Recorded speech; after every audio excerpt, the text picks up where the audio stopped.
Good evening, everyone. Good evening, good afternoon, and good day, depending on where you're at in the world. Hope you're all well. Welcome to Tuesday. Interesting week so far. Can't say that it's been bad, but it's been a week. I hope you're all well. Hope you've had a good couple of days so far. We're excited for the remainder of the week.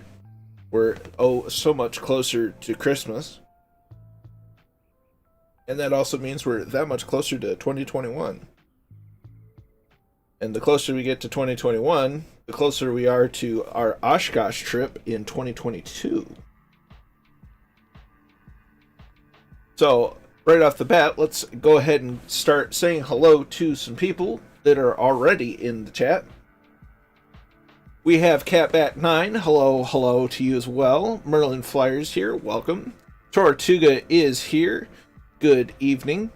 Dougal McTavish is here, welcome sir. Allison is here, welcome. Good afternoon to you as well, Papa Joe B. Noel is here, welcome. Glad you could make it. Kingsman is here. Good evening from Liverpool. Good evening from Michigan. Two-Tone Murphy's in the house. Welcome, sir. Glad you could make it.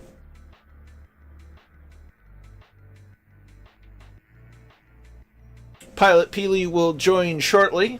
That's all good. Hope you're well. Fast Pete's here. Good evening. Good afternoon.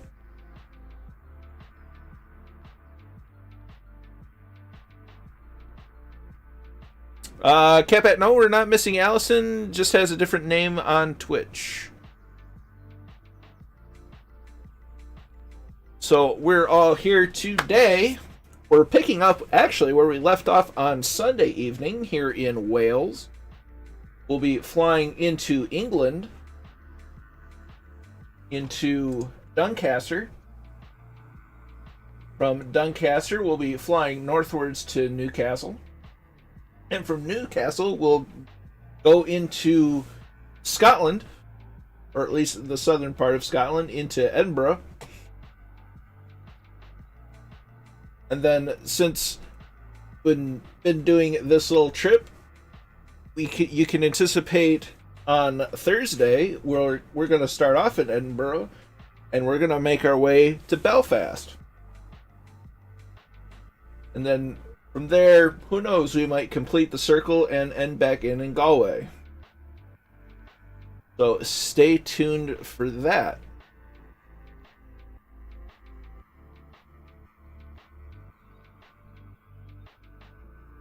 Yeah, some have more problems than others, Tortuga. I think the one that has the worst issues right now, especially with FPS, is the 182, which is really unfortunate because it's my favorite one.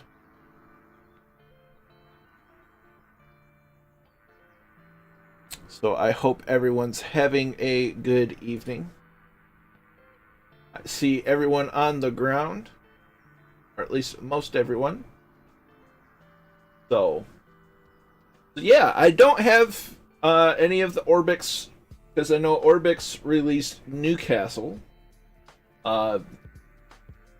Orbix MK Studios via Orbix had released Dublin. I wish I had it for yesterday's flight, but I didn't. But regardless, it should be a beautiful trip. And we get to see some more wonderful countryside of in the northern parts of Europe. It's fair enough, Tortuga. Kind of excited about Carenado's Waco YMF5 that's going to be released at some point. They have only said soon. The dreaded four-letter S word of soon. But it looks amazing.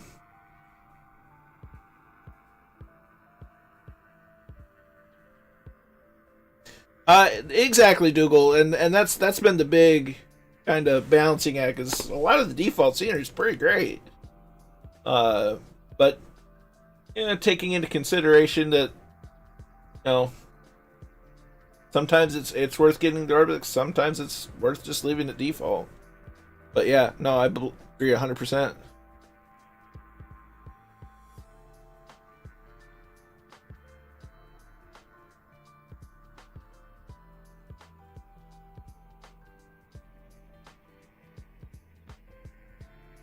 Roger that, Allison. I'll have a look. See if it's doing it on my end or if it is a Twitch issue.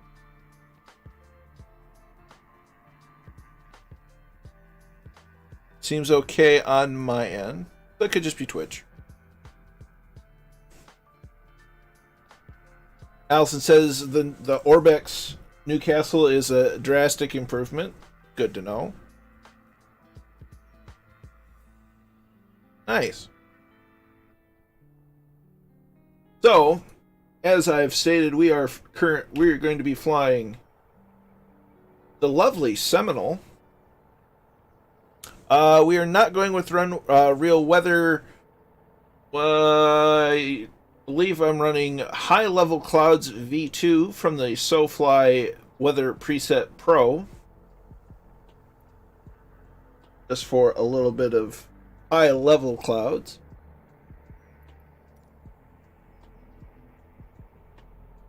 So we're sitting here with the tow bar out. We can see Commandant Motley and Tortuga in the Baron. Have Dougal in probably the Bonanza. Gonna guess that Allie is in the Mooney. Gotcha, Allison. So, while everyone is patiently awaiting for me, I'm gonna get this party started.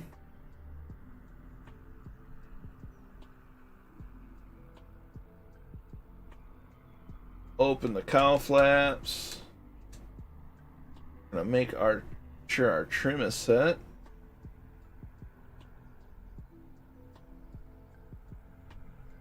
Turn the fuel on.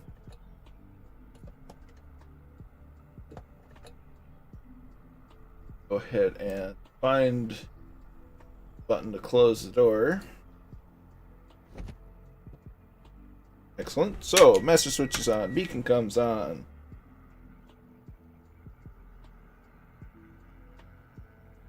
I'm going to turn some lights on for a minute.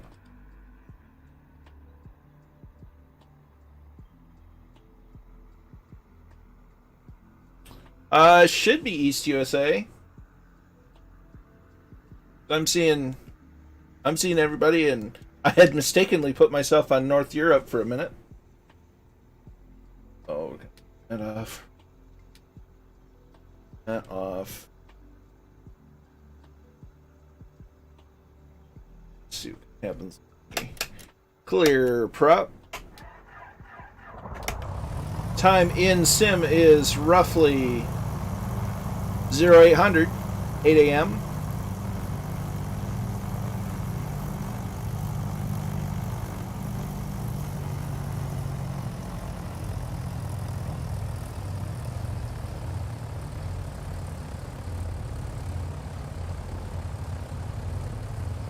So we have a good start on the engines. Avionics are coming on. Taxi and nav lights on.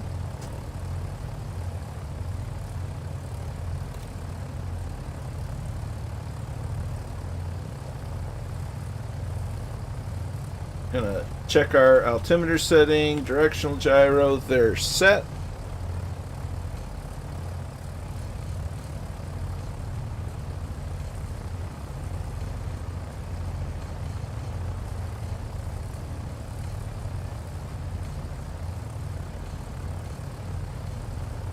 Oh dear, that darn fuel truck. So we're gonna go ahead and activate our transponder. That's a VFR.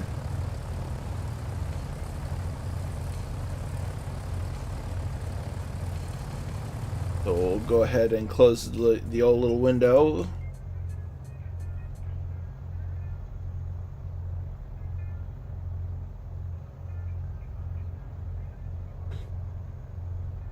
Alright. So we'll release the old park and brake. Since we're on a little bit of a hill, we might take a minute to... a little oomph to get going here.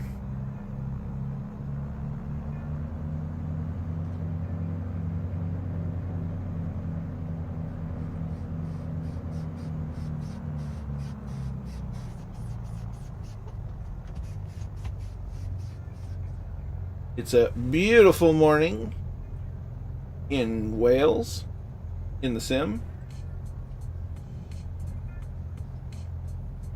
I have no idea how to properly get to the runway from here, but I think we're on the right course.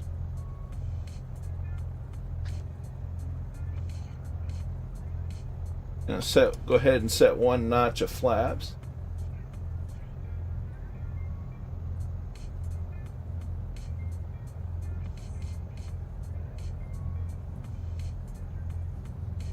Going a bit downhill towards Fast P.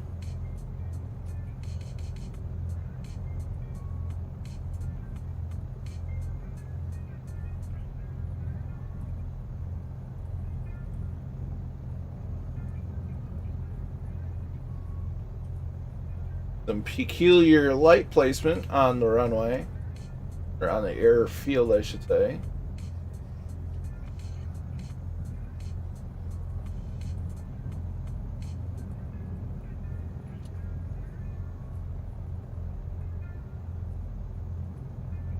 So we'll get to the end of the runway. We'll make sure everybody is ready to go before we depart.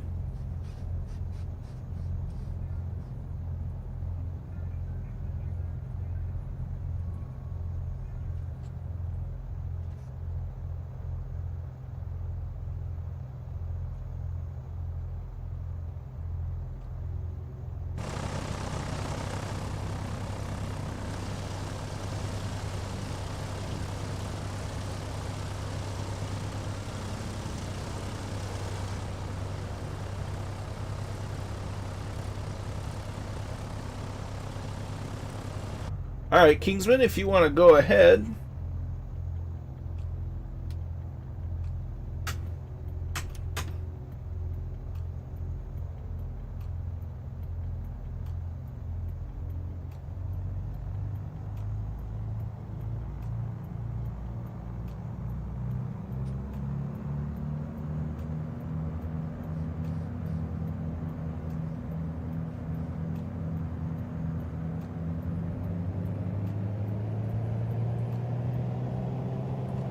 We'll get up in the air and start doing our left turn.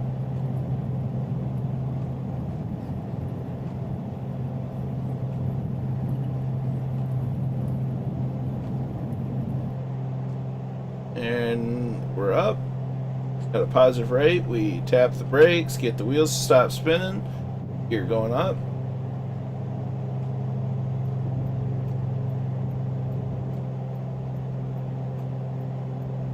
That's about 300 feet, we'll say. Flaps coming up.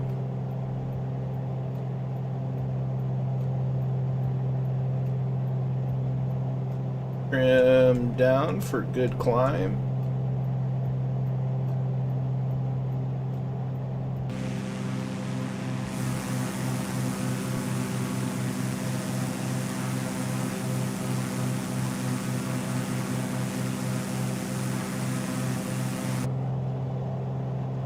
We'll fly a runway heading for a little bit longer, and then we'll start our left turn.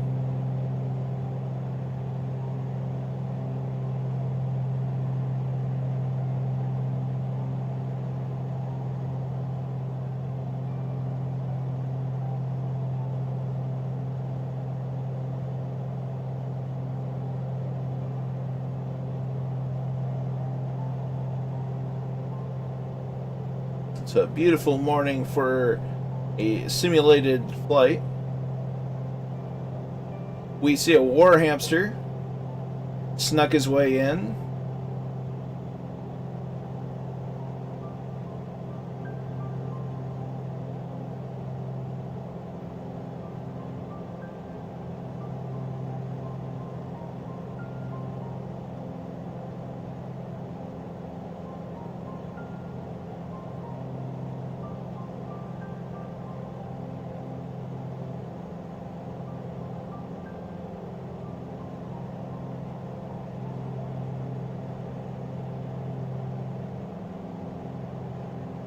We'll give it one more lap for Merlin Flyer.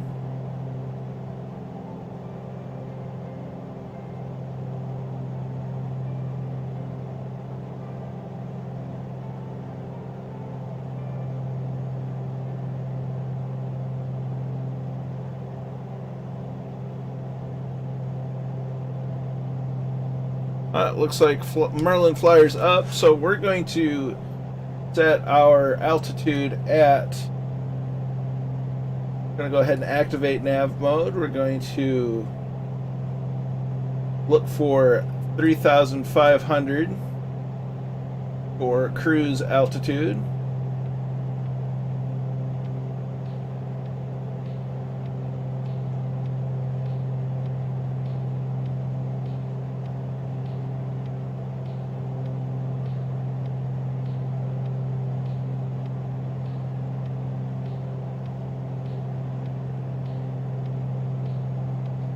We keep an eye on our altimeter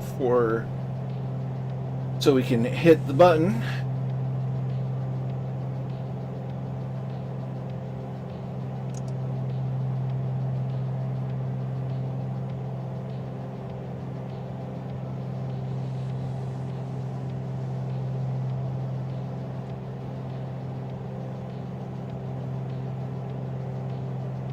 There's our altitude, 3,500 feet.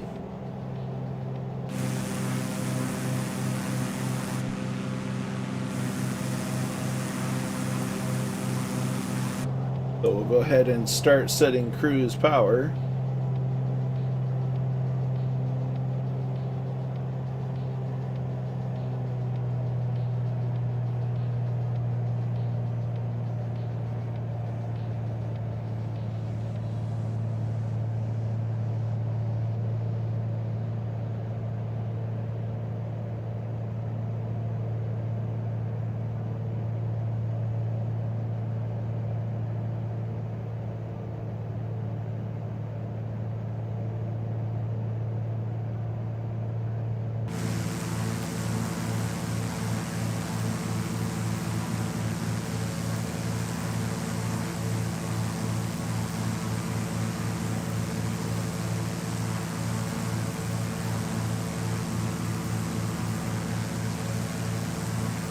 Hopping Orange 36 is here.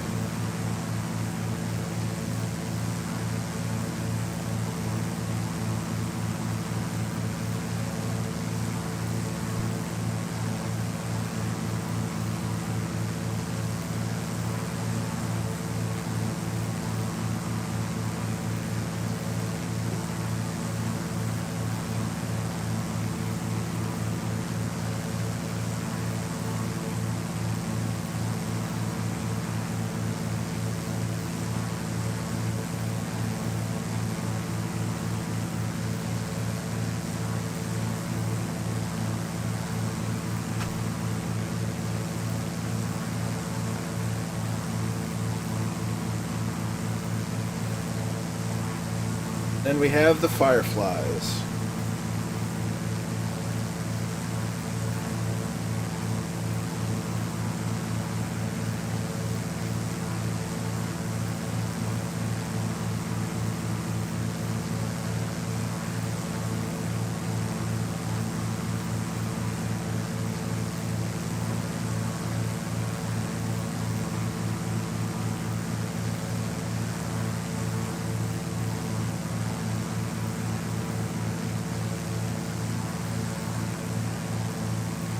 How's that for a view?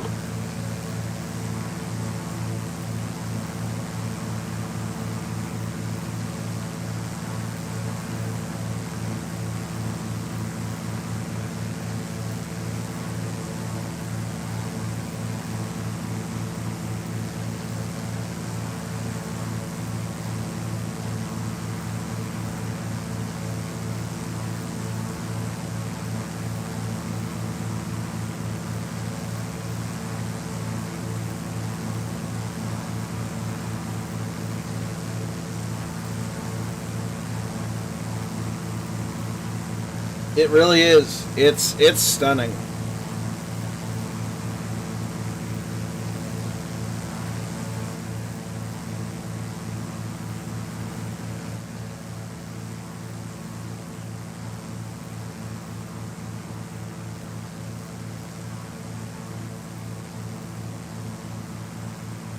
As the fireflies are catching up.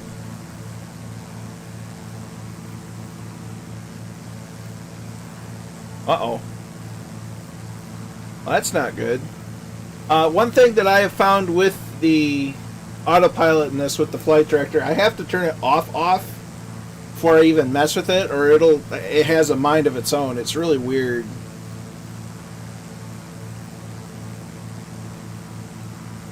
Roger that, Allison.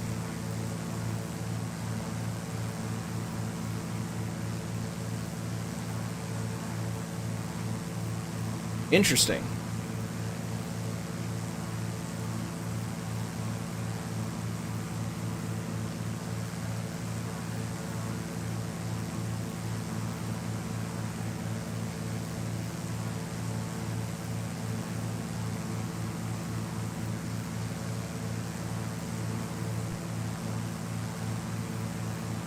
And this is the right time to fly.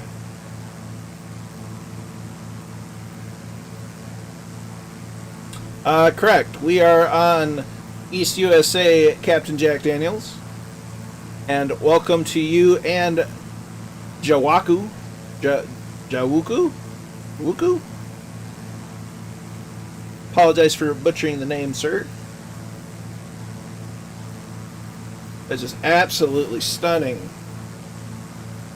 I can read you, Warhamster. I see your text 5x5. Phantom Tetra is here. Welcome.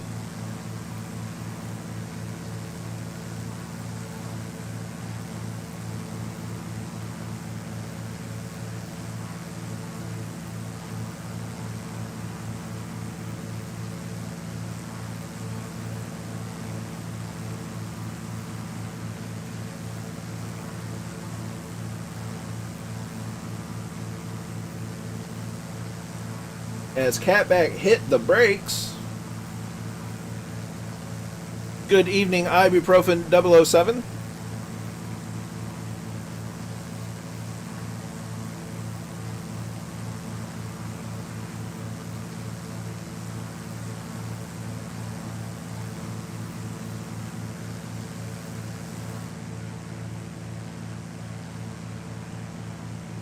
This is why I fly at this time of day, and oh my, there's no pilot.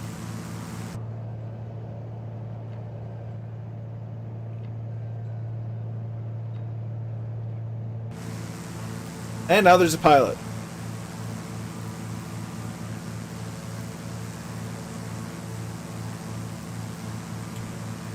Spy with a headache.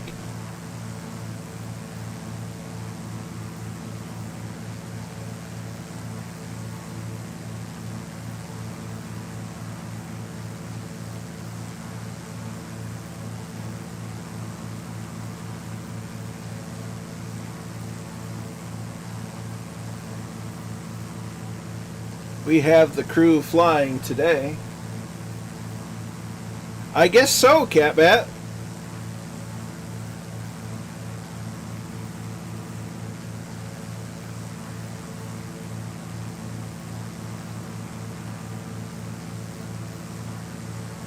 Roger that, Phantom.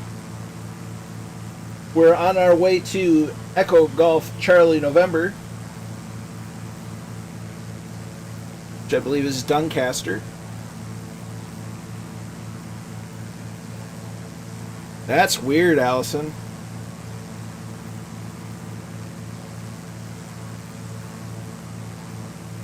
I'm not sure what's going on there.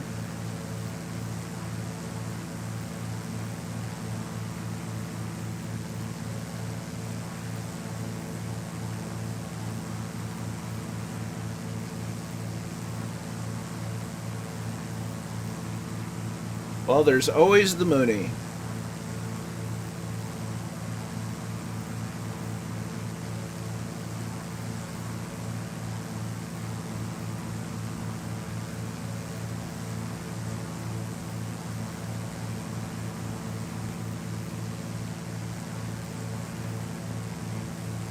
And the colors in the sky and the clouds, just, it's nuts.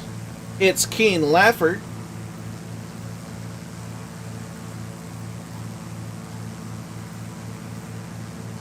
No worries, Allison.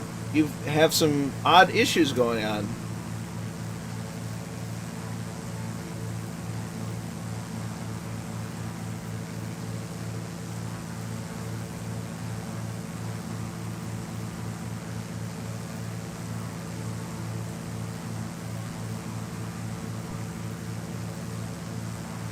So we are seeing the Welsh and English countryside.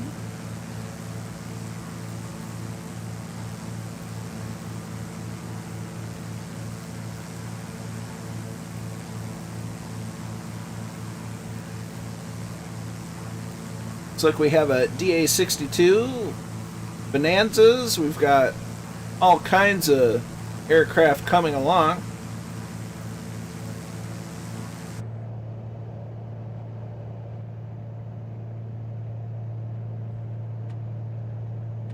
Tally ho, lads.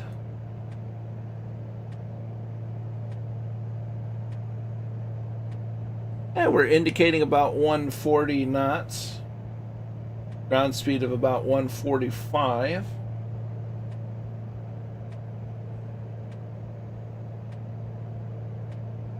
Go ahead and throw the recognition lights on.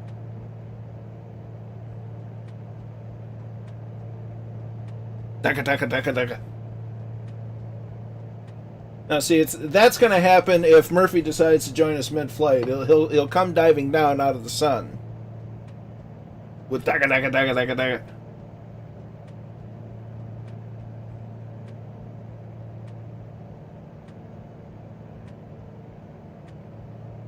It just seems like something he would do.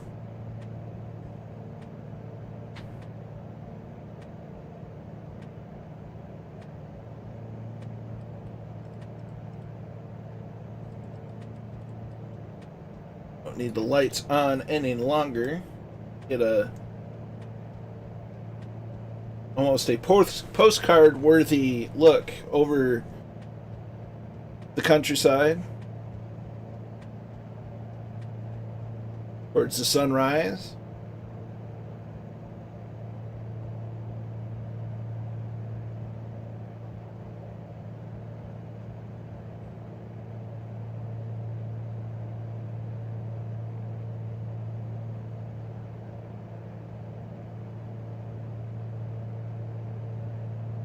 At rental speed comes Allison Johnson at a rate of knots.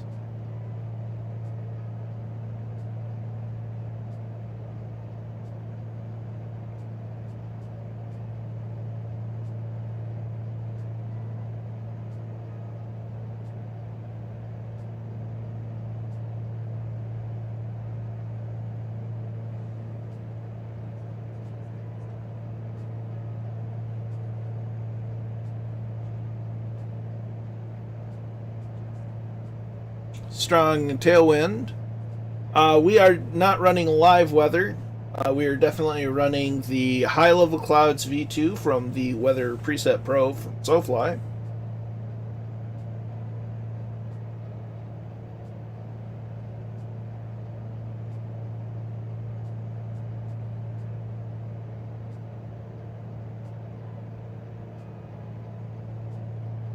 Into Lincolnshire.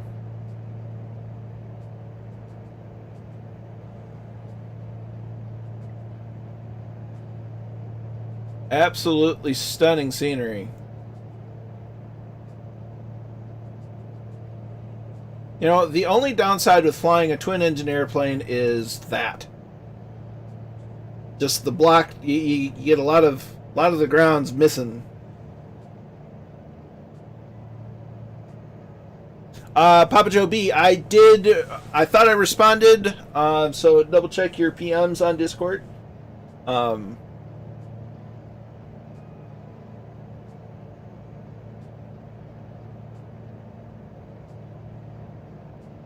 And hopefully that provides some insight to answer your question.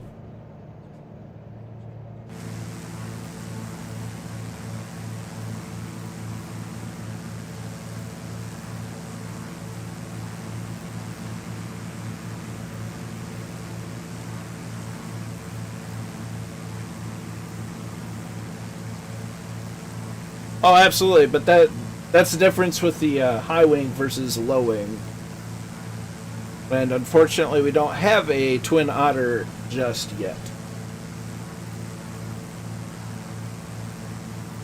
Oh, for sure. No, absolutely.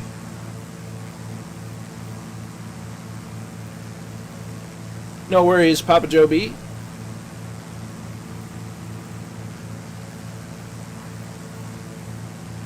Yeah, well, I mean, as good as it looks now, I mean, and just referencing the whole sim itself, it looks good now, and it's only 5 months old, maybe. And imagine what it's going to look like in a year. Imagine what it's going to look like in another 6 months. It's just, it's kind of nuts if you think about it.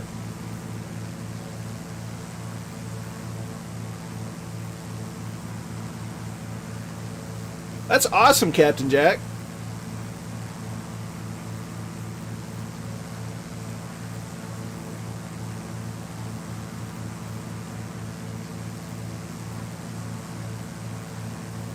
I don't believe it is yet. Whether or not they're adding it, I couldn't honestly say. But as of the exact moment, it's not currently modeled. Right on.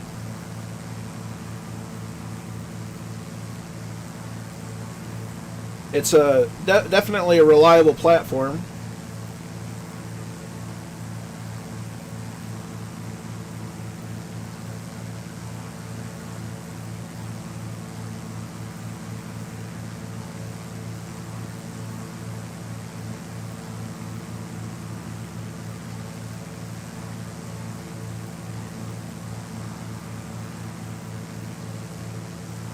Roger that, Papa Joe.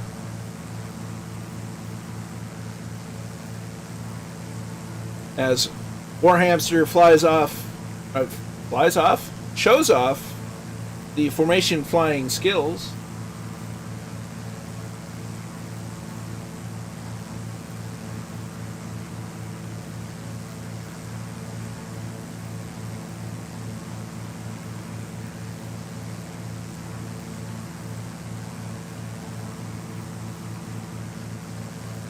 We're all having fun today.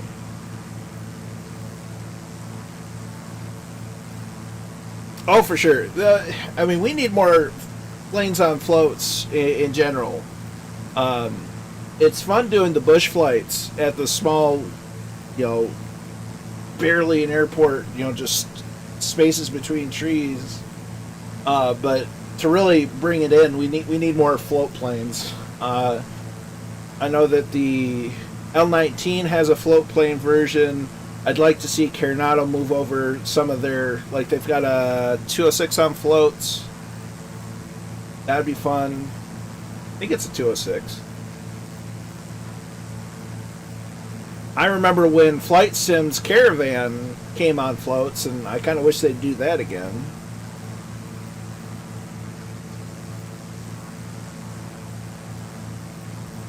'29 ETE for Allison.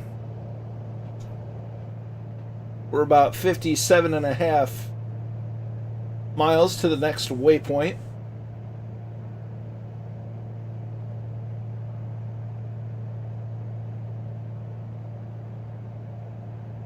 Yeah, but the DHC-6 can do a whole lot more than the X-Cub could ever dream of doing. As far as usable load and carrying capacity between cargo and passengers, it can do a whole lot more than X-Cub ever could.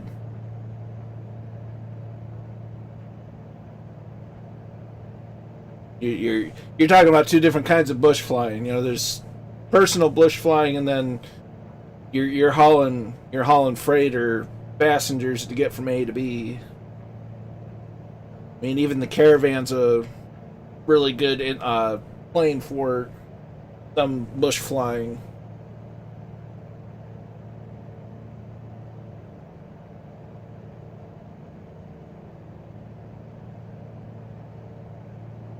from New York to St. Thomas was a load of fun. Took 2 days for us to fly down and drop. That's awesome.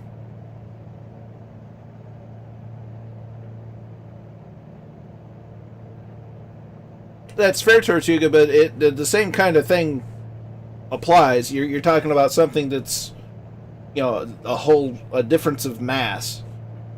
You know, there's not a whole lot to an X Cub, where there's the DHC6 is some definite mass increase over an X Cub. So it's apples and oranges.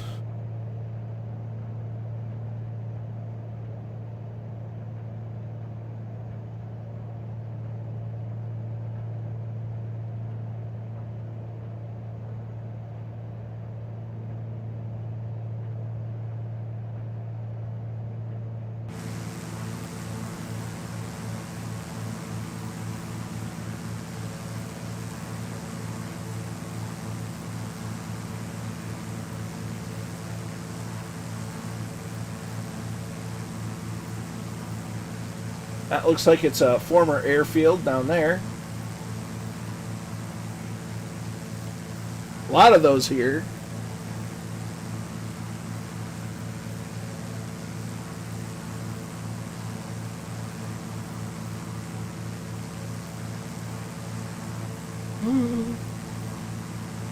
Excuse me.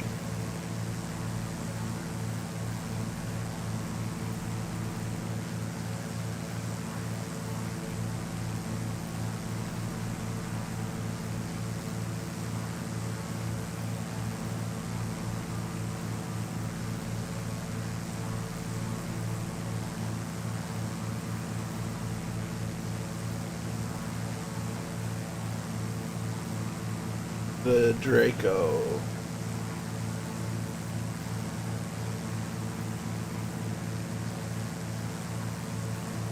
I'm not certain I know what that is.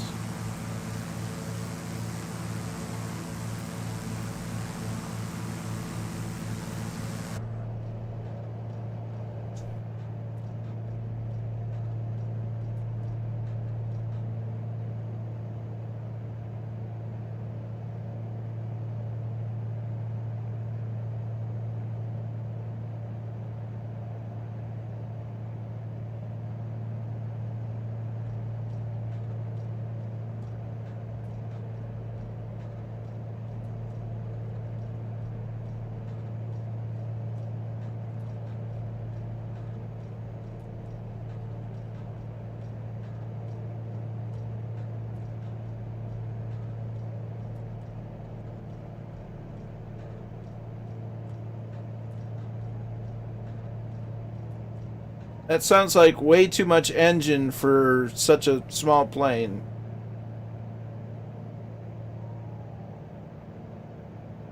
Yeah, in my view, it kind of that's start looking in the realm of what's the point.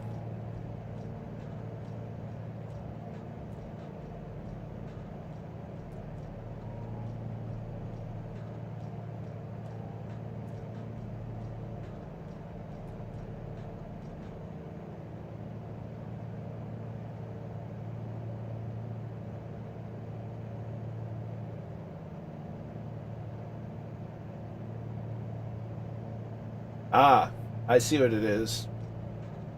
It's definitely in the realm of what's the point.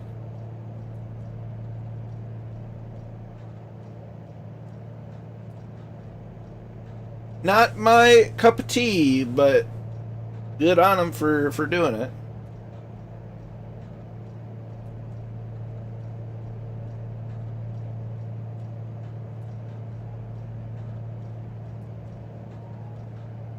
See, it looks like one of those things of when I see in my hometown, when I see someone riding around in a Mercedes or some other expensive car, and I'm like, they have a tendency to drive as if they have more money than sense.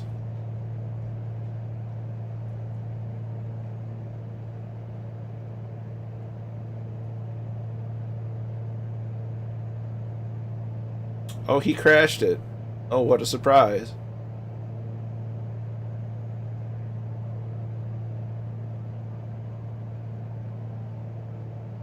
I mean, I'm all for people doing something that excites them, but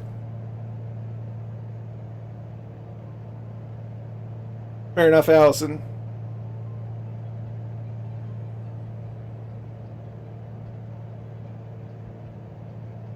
Yep. Although over here, or at least in my city, we don't see a lot of Mercedes, BMWs, or Audis. But when they show up, they drive worse than most everybody. That's fair enough.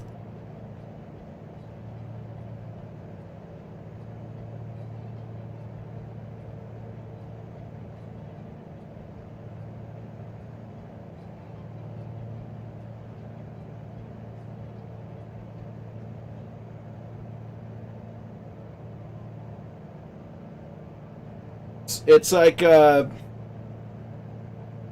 of it like Jurassic Park. Spent so much time wondering if they could, but not enough time wondering if they should.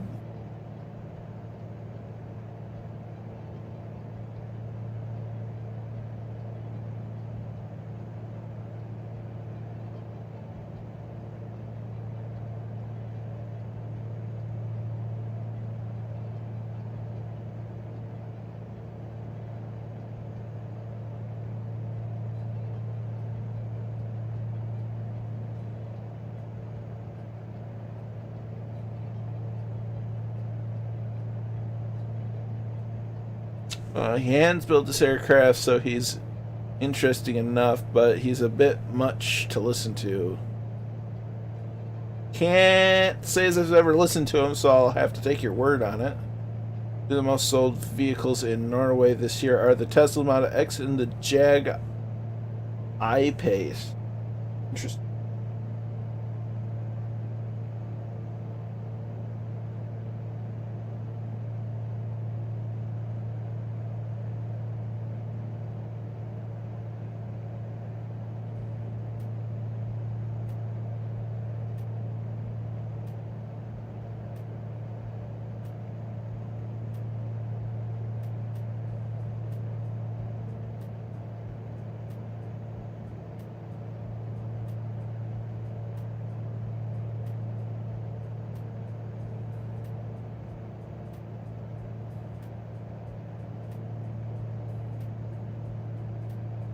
The Model Y.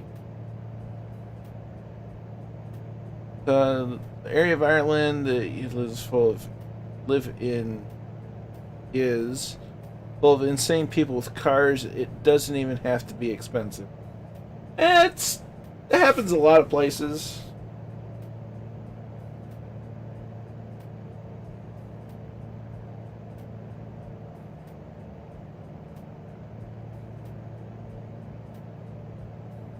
Yeah, out of all the electric cars and hybrids that are available on the market, Teslas seem to be the way to go to get that, blend of performance and well, the idea behind electric cars to begin with. Only 153 days left until the Eurovision.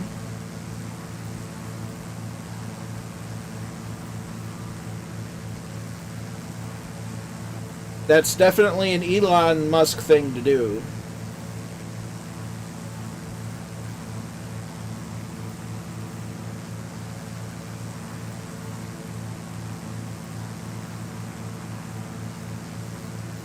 For sure. I, for one, are quite happy with my Jeep Liberty. It serves me well. Not that I need to drive it a whole lot right now, but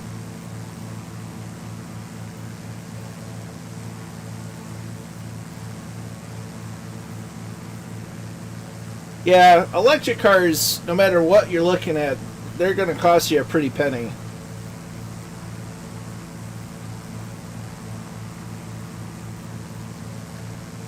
I mean, if you think about it, you know, eventually having to replace the batteries, you're better off just buying a new car, and then what are they going to do with the old batteries? And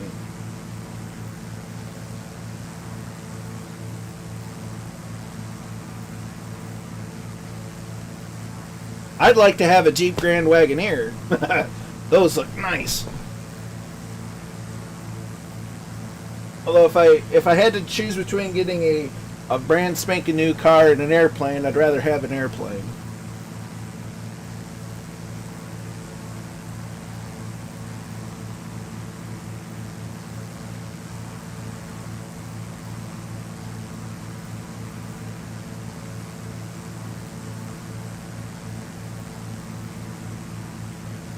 You know, spending 30 or 40,000 on a car, and you can get a decent airplane. You can get a nice 172.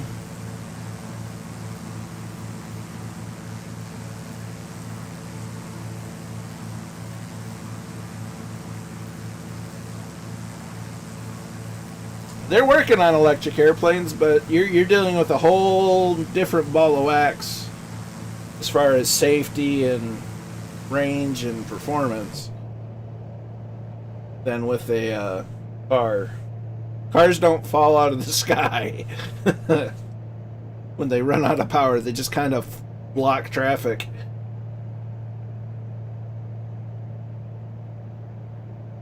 But yeah, I mean, if I could choose between a brand new 30, 40, 50,000 dollar car and an airplane, I'm going 100% with the airplane.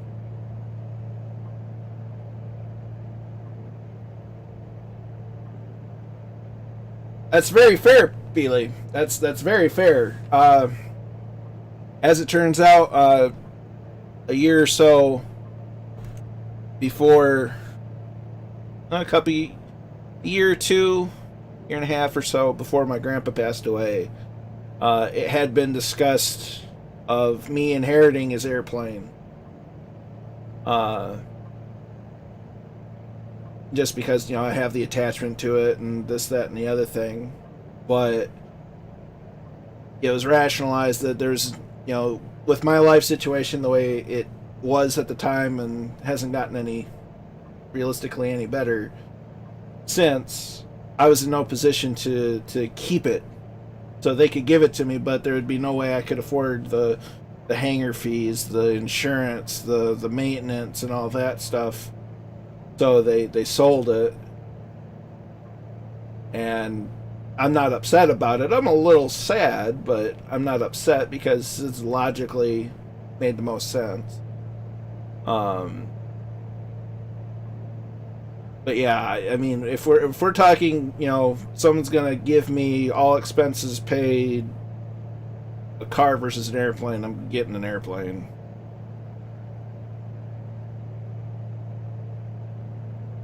Exactly, Joe. It's the additional fees to the airplane. It's the keeping of the airplane and whatnot than the initial expense itself. Solar powered airplanes exist possibly, but not in any kind of meaningful mass market yet.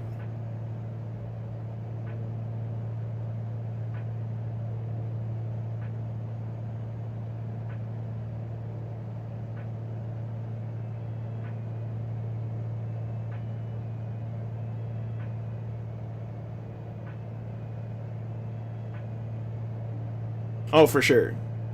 Yeah, and that was the big deal with, you know, the my grandpa's airplane is I'm happier knowing that it went to somebody that's going to love it and cherish it, and they're going to teach. The man who bought it for his grandson who was 5, so that he could learn how to fly. And knowing that, I'm much happier having it been sold than to have gotten it and had it taken away from me because I couldn't keep it.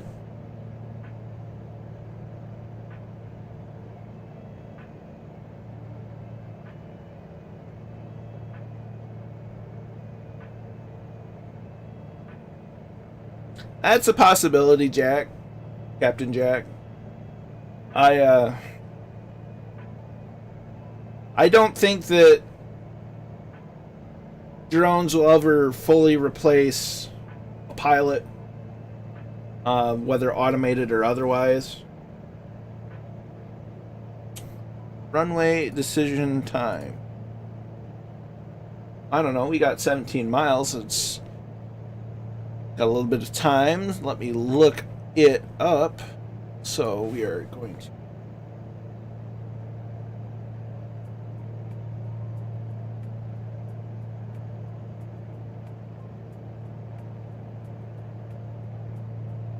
Let's see what the charts say.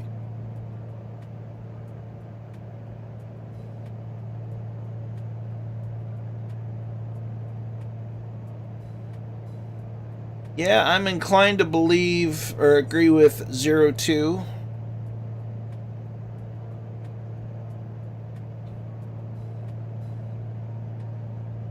That's very true, Joe. But in the end, I wasn't in a position to even co-own an airplane, and it was better off in more able hands.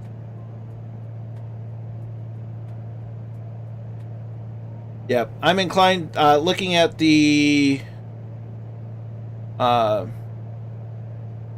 plate, I would tend to agree that 02 is going to be our best option.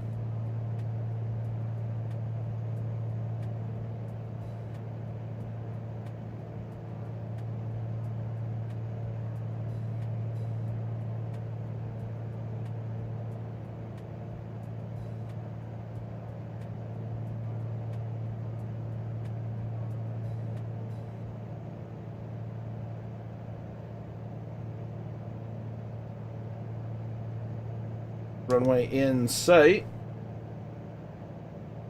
So we're going to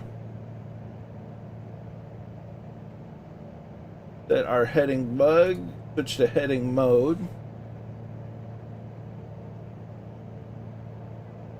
The problems that batteries have being too heavy in cars for our work is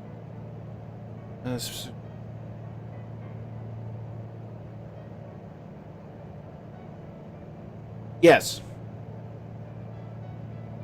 And they've done a lot of testing, but for aircraft it's a lot more complicated of a situation. Electric cars, it's easy to manage the extra intense weight that a battery would cause and add to the vehicle, whereas with an airplane it's much more tricky to deal with. It completely upsets the power to weight balance.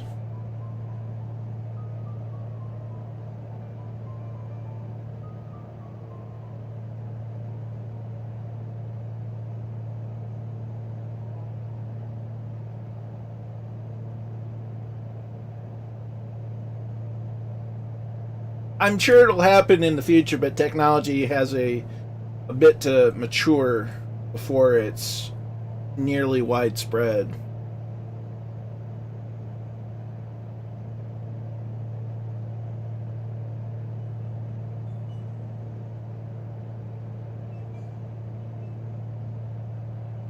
In my personal view, I think developing hydrogen power is much more reasonable a solution, but that's just me. So autopilot is coming off. Prop and mixture go to full.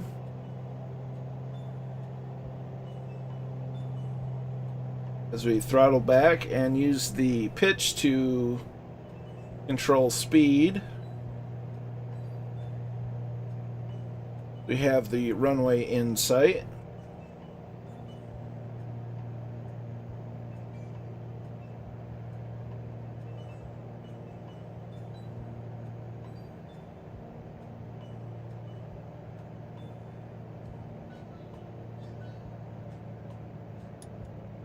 Okay, we're in the white arc, so there's one notch of flaps.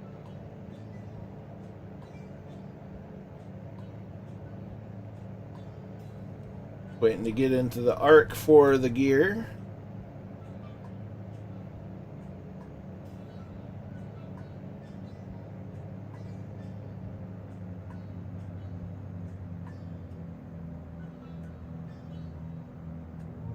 Gear coming down.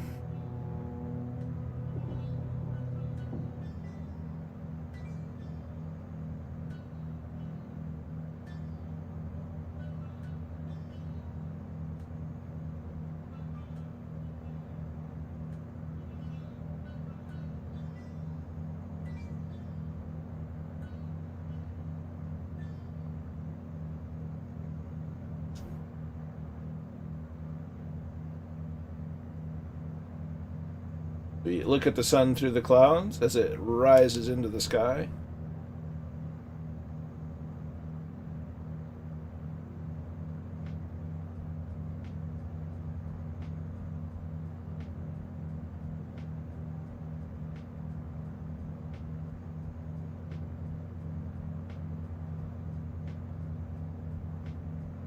So I'll get on the ground and then record everyone's landings. Hey, it's Nick.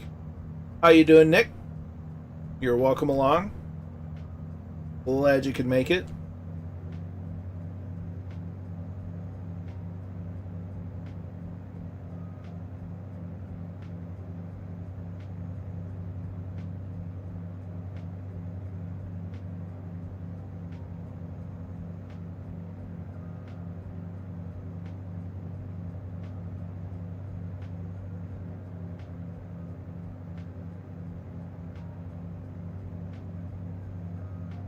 We're still high on the glide slope.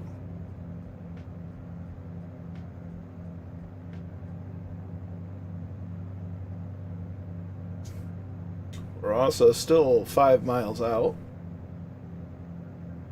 as we get a flyby from Captain Jack.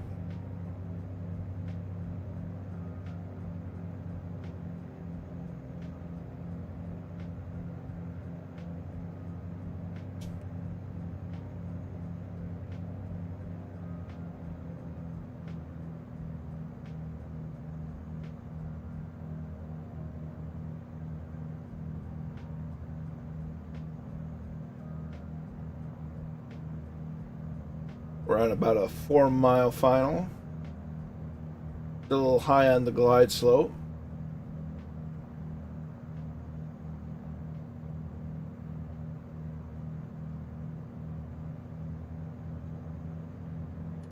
And add a second notch of flaps.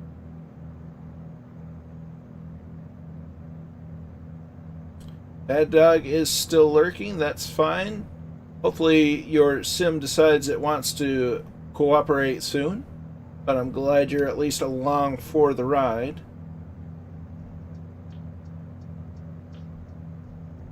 Getting closer to being on the old glide slope.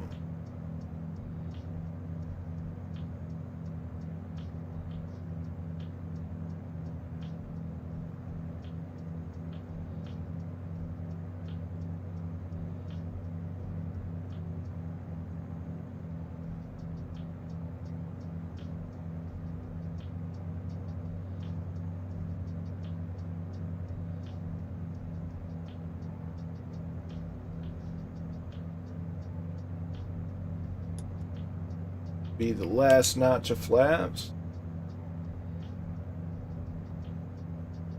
Might get a little bumpy over the trees, but that's okay.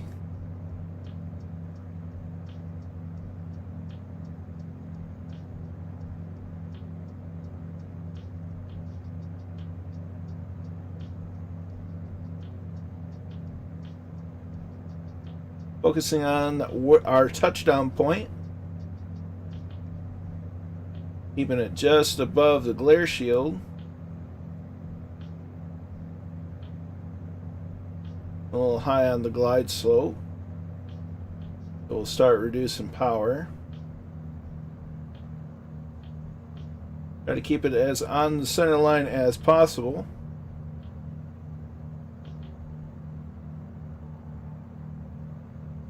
Here's the glide slope, and we're sinking a little low, but that's okay. A little bit of a crosswind, so we start our rollout.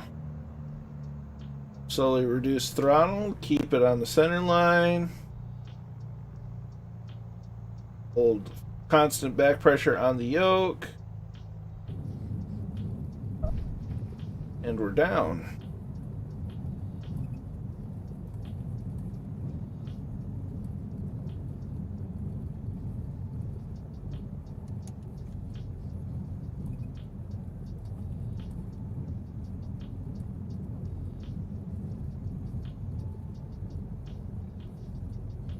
So we'll start pulling off to the side of the runway here so that we can watch some landings as we do a blatant abandonment of the airplane. Put the old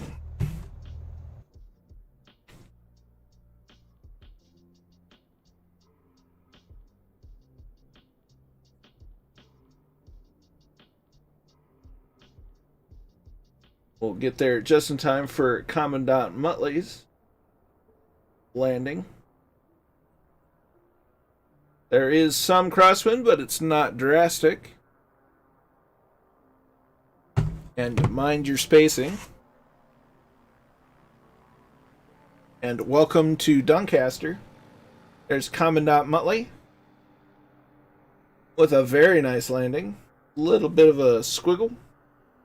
That's okay. Well done.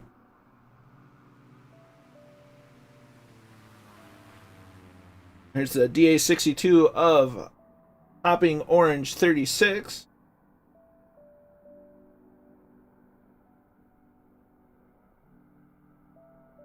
Nicely done, Orange.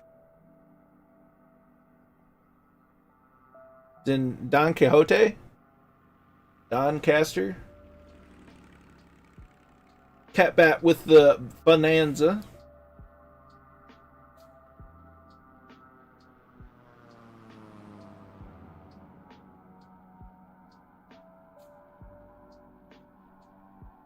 That's what I call a short final.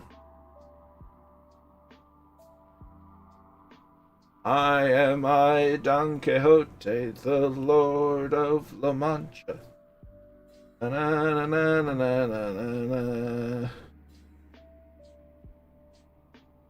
Doncaster. Obligatory American way of, Southern American way to say it.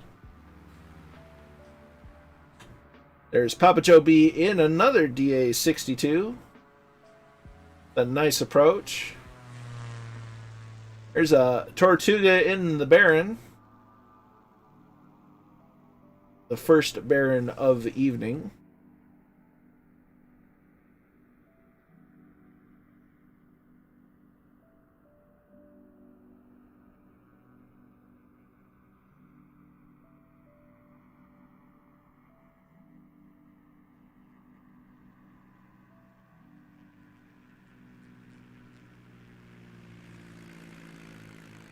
There's another Bonanza of Pilot Peely, followed closely by a Bonanza of Dougal McTavish, doing a nice dual landing as Kingsman in the Mooney comes in for landing right on the heels of Dougal as Alley arrives in the Mooney.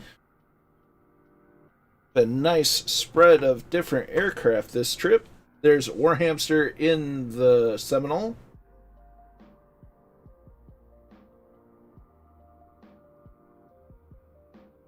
I can't tell if that's more airplanes or if that's just the King Air.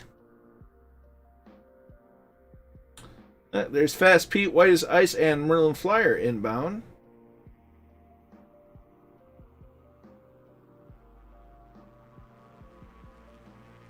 Fast Pete in a Mooney. Merlin in the Bonanza. Both with very nice approaches.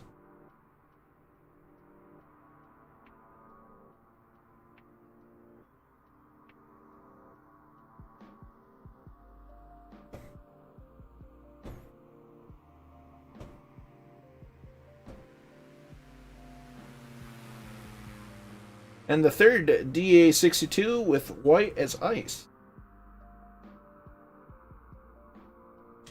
That's the wrong button. And that looks to be everybody in tonight's flight so far.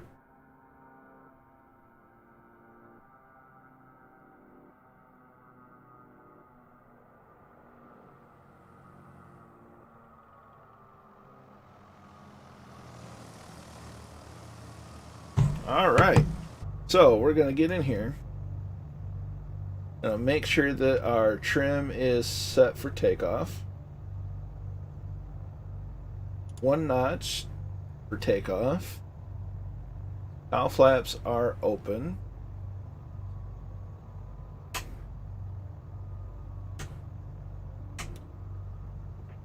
Turn our landing light strobes are on. That's fine. So release the parking brake. Let's get out of the grass.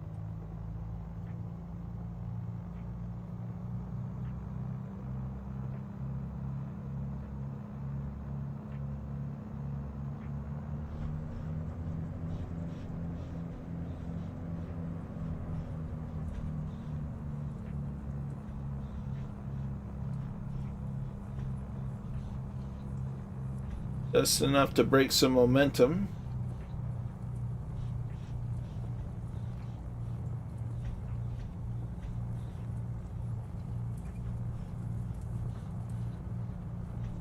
You can even hear the grass.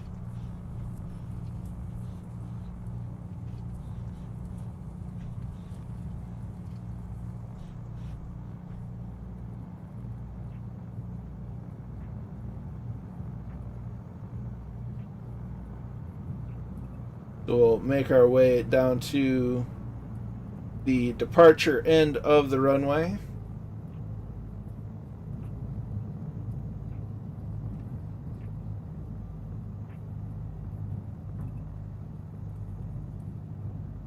So when you get to the runway, go ahead and feel free to take off.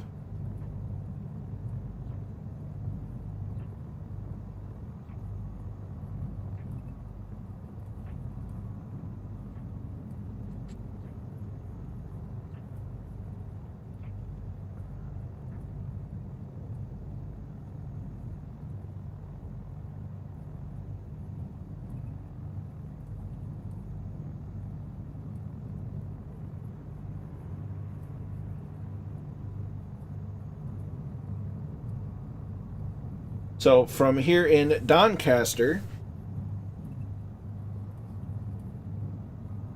we'll make our way up to Newcastle.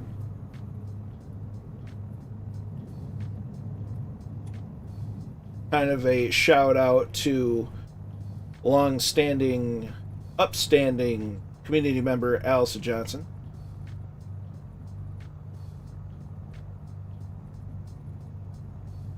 Continuing on my appreciation week of sorts for all the upstanding people in this little flight sim community we have going, as kind of a shout out and a thank you for allowing me to be a part of it, especially me being all the way here across the ocean.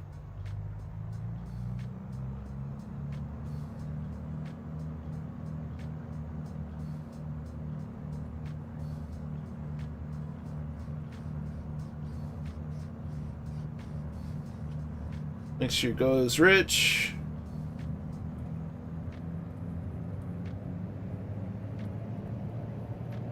Aileron into the wind.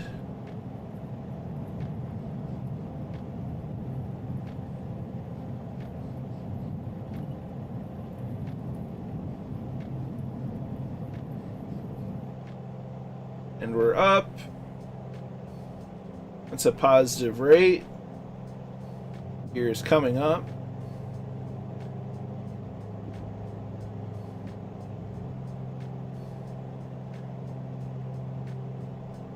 Roger that, Merlin.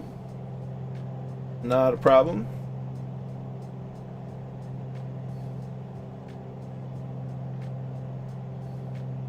So we'll keep runway heading a little bit.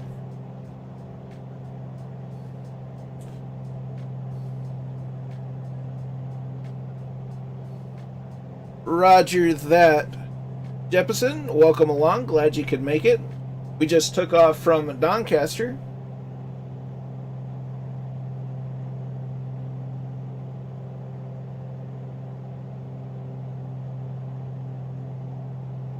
So we will stay in the area for you to join in. we're just going to do our casual standard turn to the left, waiting for all the Fireflies to get airborne.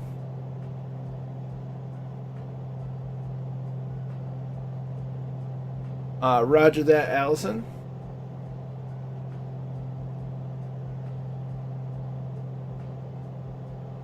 Roger that, Warhamster.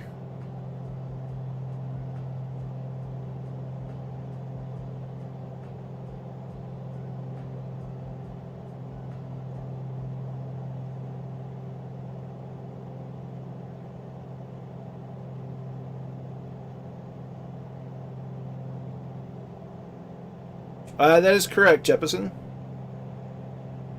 Hope you're well.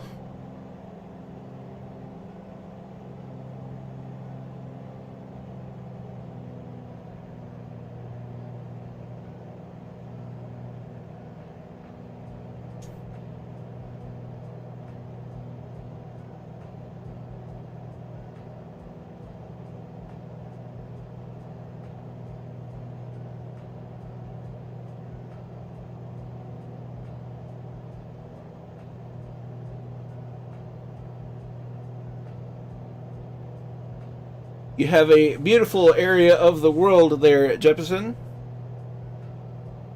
Flying around it is a pleasure, and I can't wait to see what it looks like in the big update coming in January.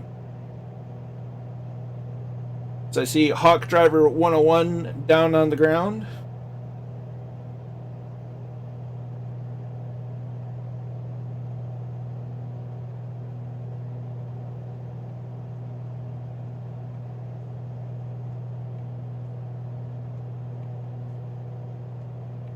Roger that, Tortuga.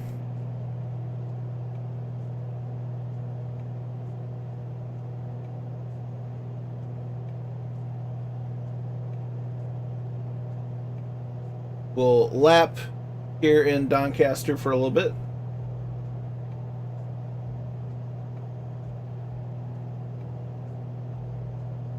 This is a real nice looking area.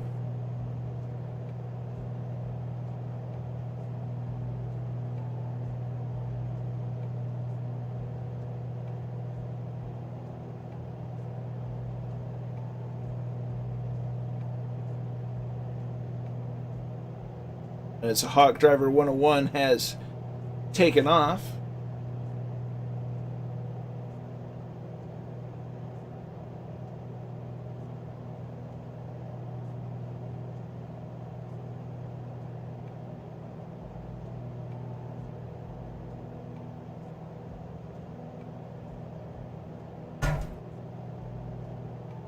We see Warhamster reappear.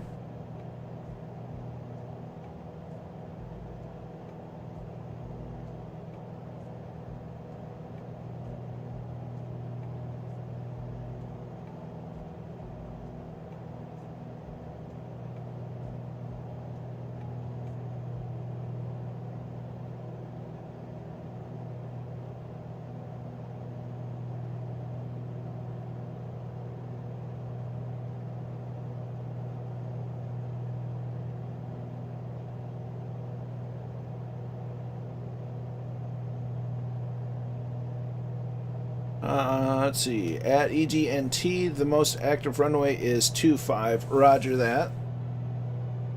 Good to know.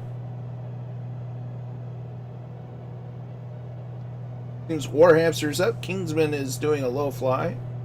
I see Jeppesen 2001 down on the ramp.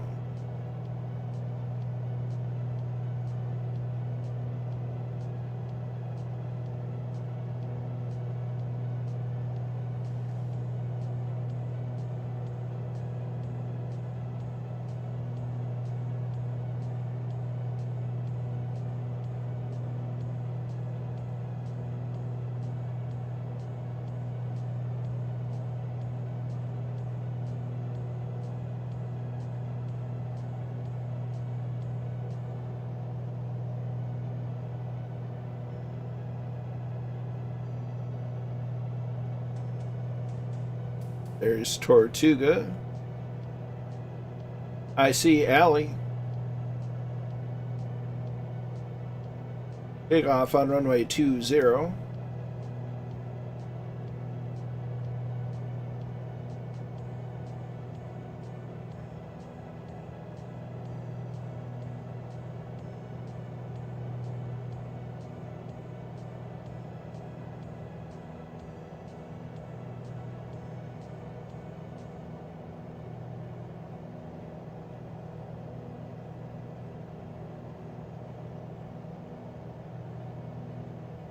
Roger that, Kingsman.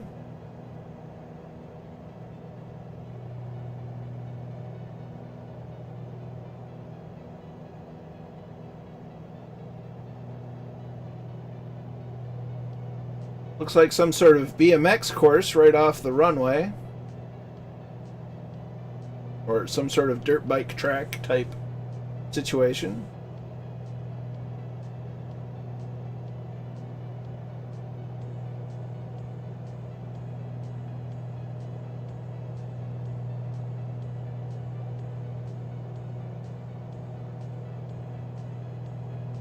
Could it be even go-karts? Don't know.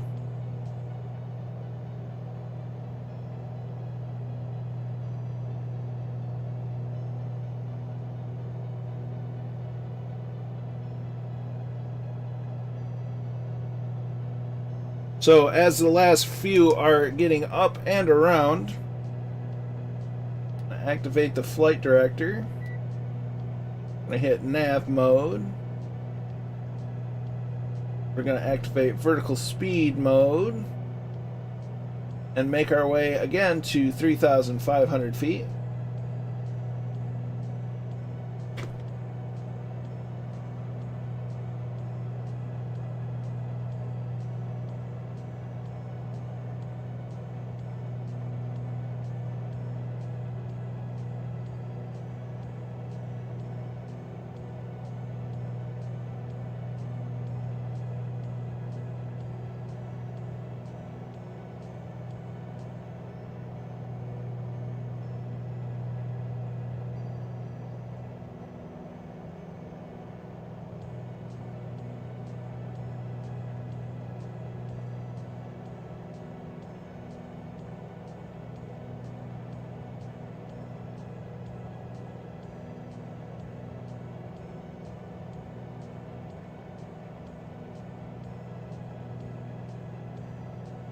See, one of you did a glider trial flight up here, well to the south at Netherthrope.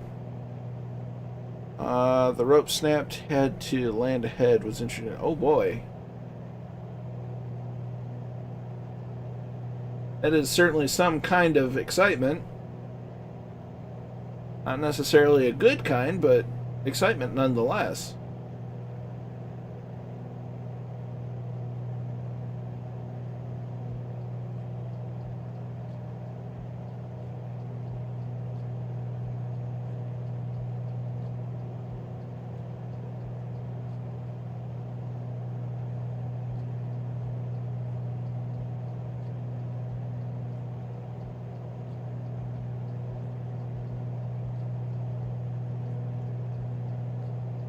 There's 3,500 feet. We're going to reduce to cruise power.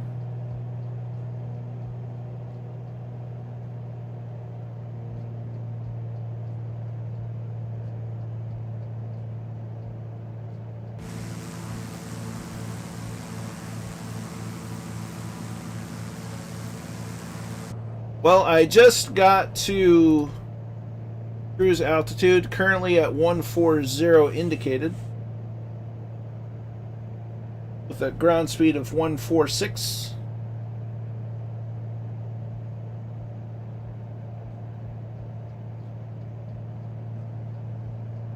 And double check our directional gyro. It's good to go. So is our altimeter.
That's a fair bit of truth. The Mooney is not designed to go slow.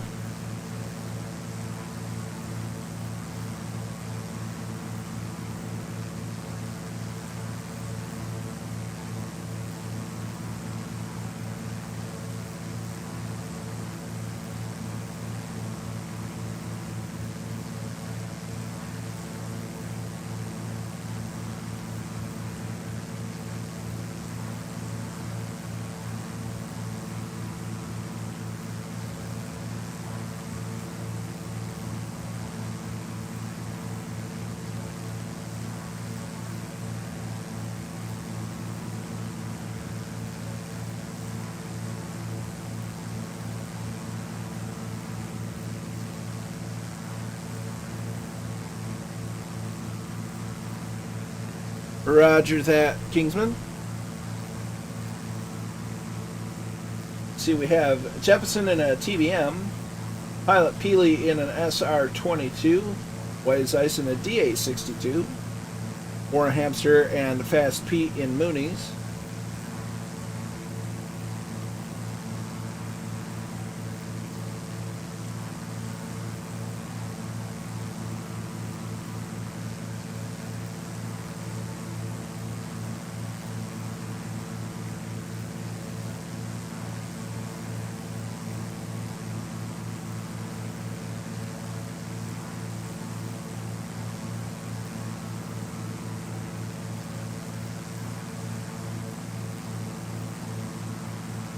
I think it's in our forecast. It's definitely colder today and over the last night than it had been in a minute.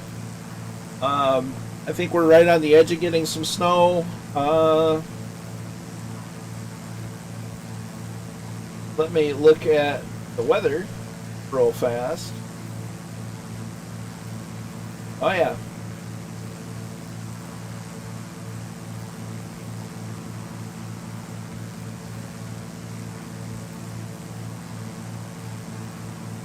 An odd change of pace. The wind is actually coming out of the east for me currently.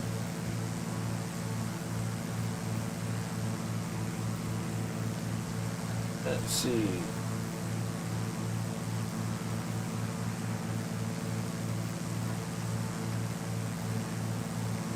My current METAR is from 2053 Zulu, Windsor 070 at 3 knots, 10 miles clear.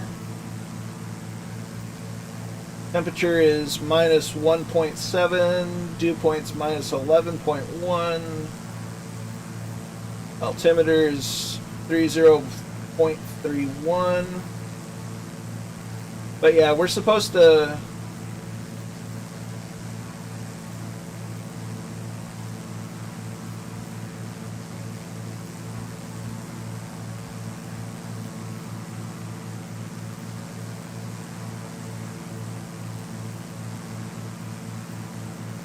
supposed to be getting snow here in the next 18 to 24 hours. I am in the mitten. I am up in Michigan.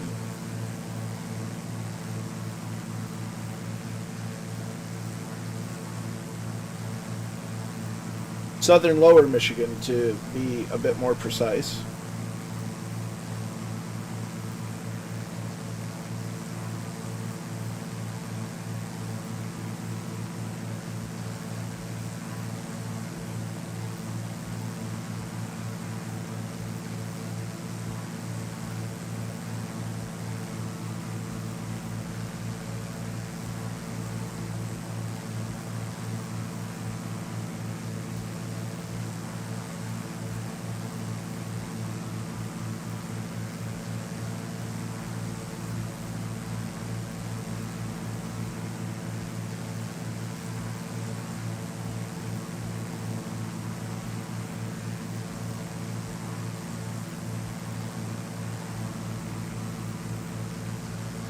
Yeah, I don't think we're supposed to get that much where I'm at, but I could be wrong.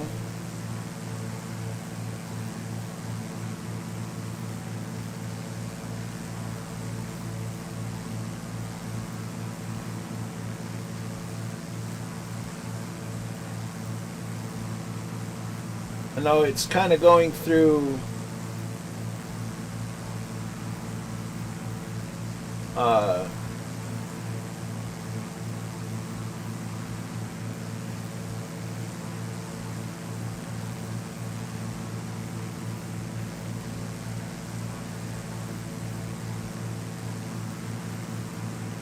going through Minnesota. Some of it's going through Minnesota right now.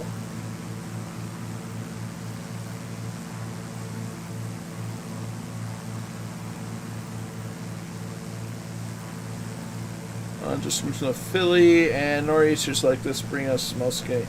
Yeah, for us, everything typically comes out of from the west, because we get a lot of lake effect snow with Lake Michigan.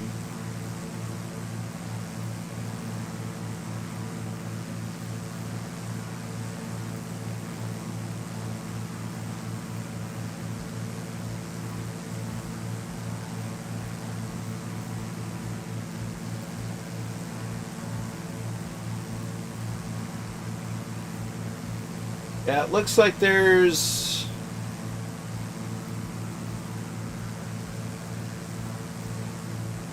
okay. It's just that awesome. Okay, let me re-navigate.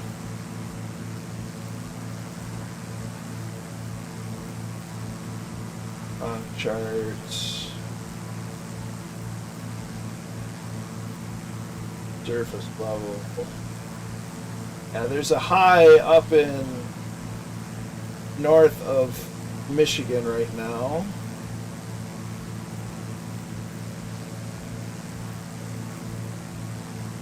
It's looking like more snow.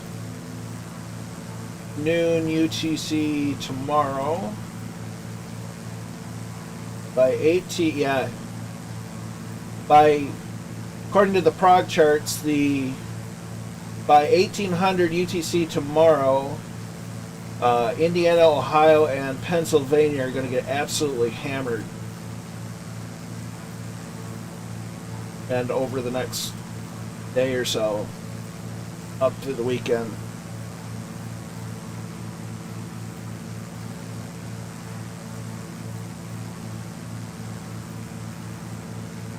That's good, Joe. Good to hear. Always be prepared in case of inclement weather.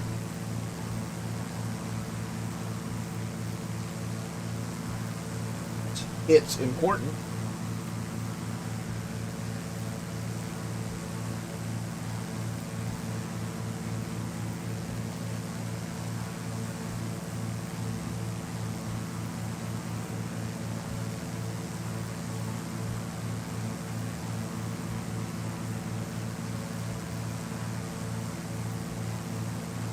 Oh, that's not good, Dougal. And I haven't heard of that error, that kind of error, in a long time.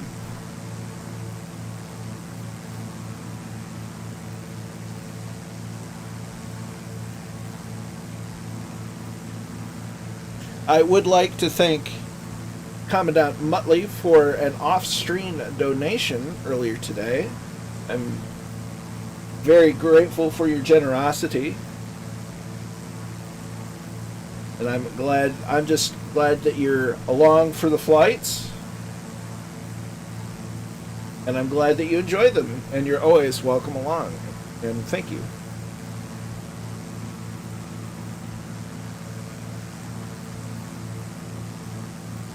And have a flight tomorrow. Just hope that we don't lose power. Yeah. That's one of the trickier parts, because when you lose power, unless you've got some sort of wood or gas burning stove of sorts, or heaters, no power, no heat.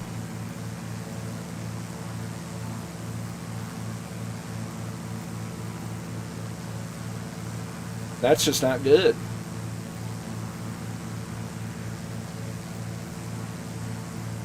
That actually happened to me a couple winters ago. We got some pretty nasty winter storm rolled through, and it was the heavy wet snow, and it just took out power everywhere, and we were without power for a couple of days, it felt like. I'm glad I could do that, Noel.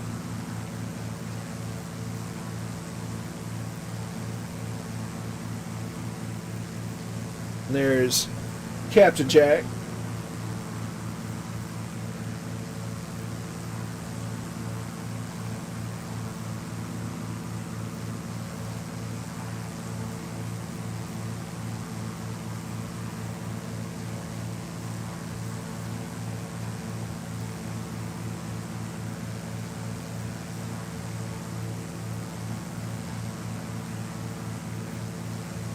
Pop in the cockpit for a moment. See how things are looking. We got 60 miles to go. Everything seems to be in the green.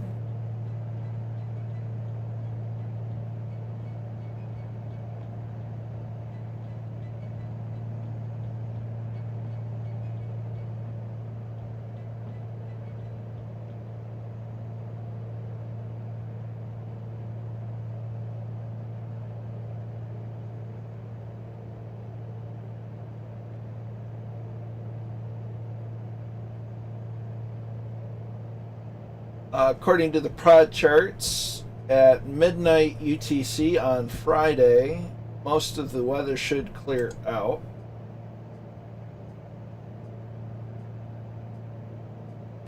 And 12 o'clock UTC on Saturday is when I'm going to get hammered. Because we have a low, there's a high pressure zone with a cold front moving in. With a slight occluded on either end of it. It's attached to a warm front up in the Dakotas. This is all on the prog charts.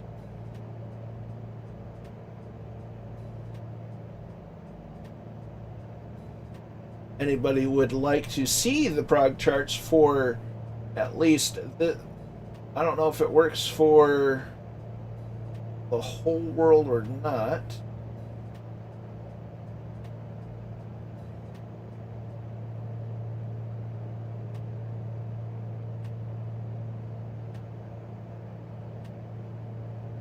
But if you go to aviationweather.gov,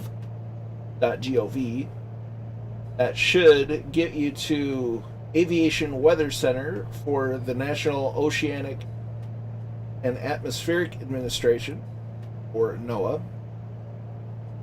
and the National Weather Service.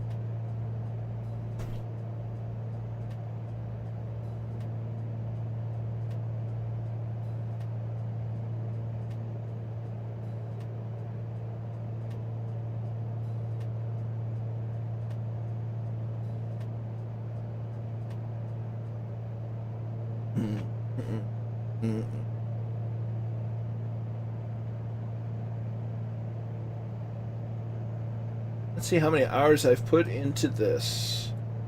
Oh, a little over 10 hours. That's not too bad. You rest well, Warhamster. Thanks for flying along as long as you could. And get some rest and have a good day at work tomorrow.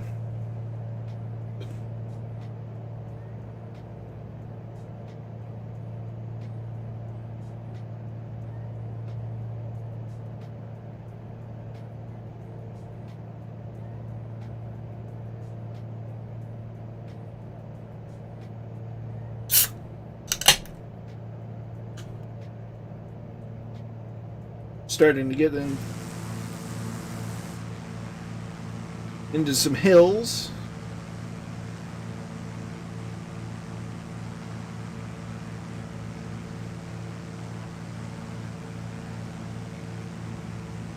As we fly over Jeppesen 2001.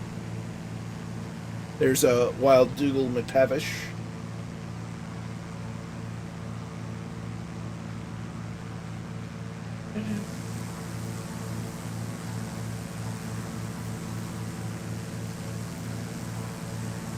It's a nice group, and you're all flying awesome.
I do enjoy flying the Seneca. It's fairly docile, forgiving.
Absolutely wonderful.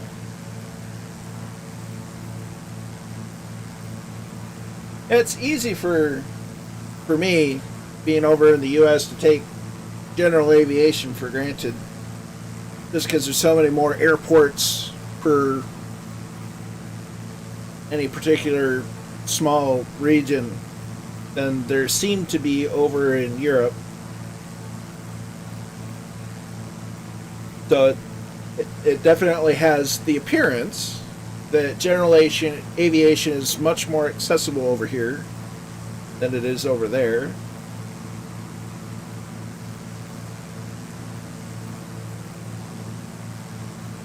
I feel like sometimes it's something that gets taken for granted.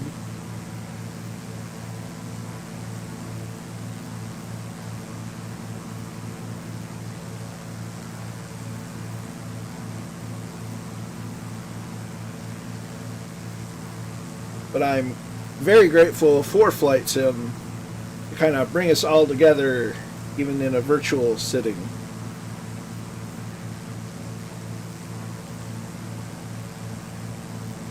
I'm not sure, Tortuga. Chat seems okay for me. I haven't noticed anything odd happen.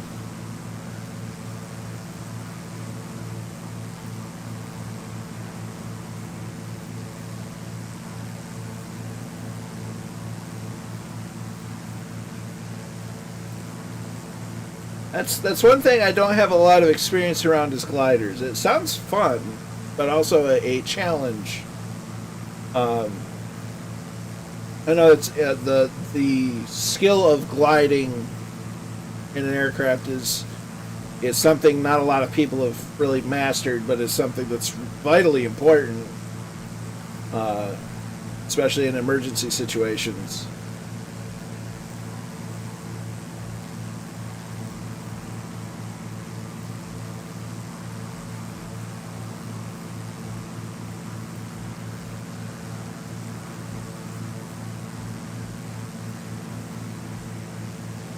And I can almost wonder if some of the differences in accessibility of general aviation come down to certain types of regulation and whatnot. I mean, none of this I can confirm by any stretch of the imagination, but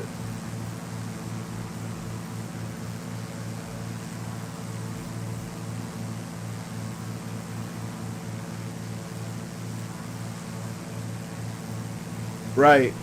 That makes a lot of sense, Peely. Can't exactly fire up the engine and firewall the throttle and take back off. You got to get it right the first time.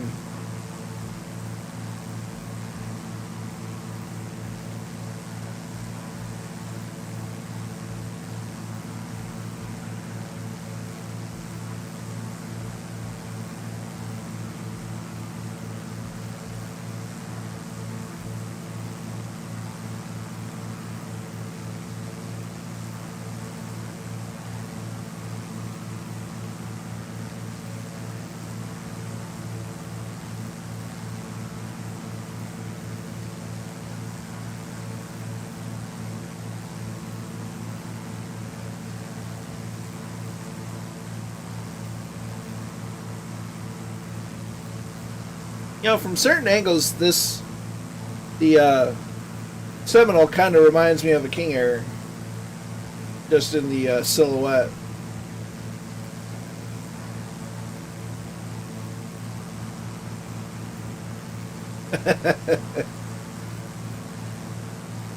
Yeah, that had to feel like almost like launching off a carrier. You're going from sitting still to all of a sudden thrust back into the back of your seat.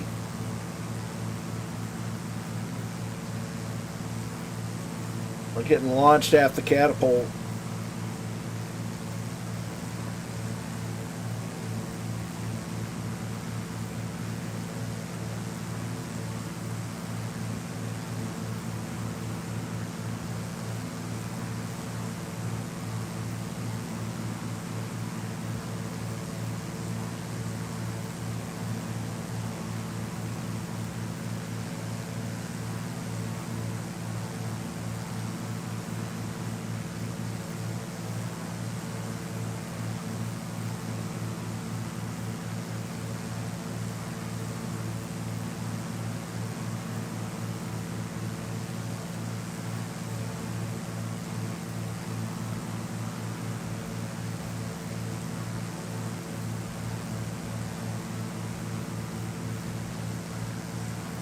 Oh dear.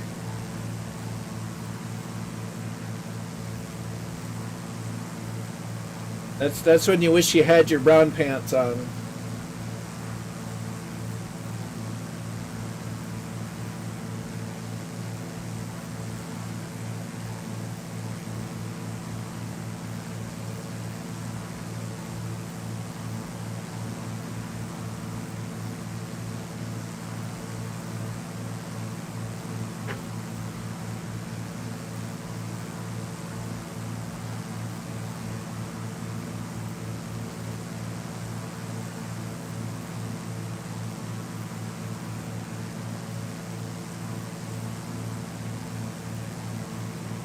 So I had ordered something darn near 2 weeks ago.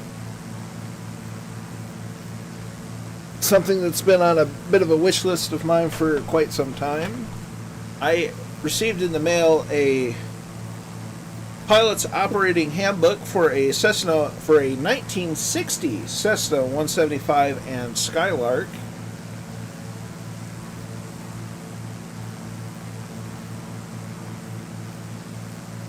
And it's in fantastic, practically new condition. Price tagged at $2.50, and that's not what I paid for it. But just another piece to remind me of my grandfather and his airplane.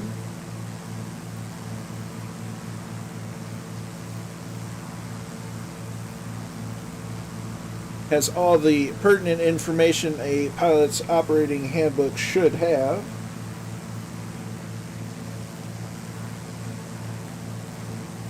Continue from 45-degree upwards, canopy full of sky to 4.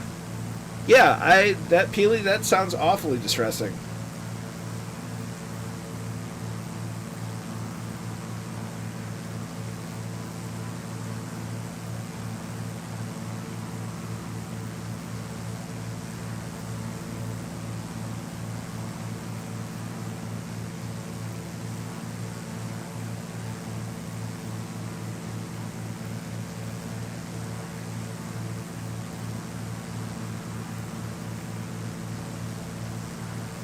But it's a nicely laid out handbook, and it brings back a lot of fond memories.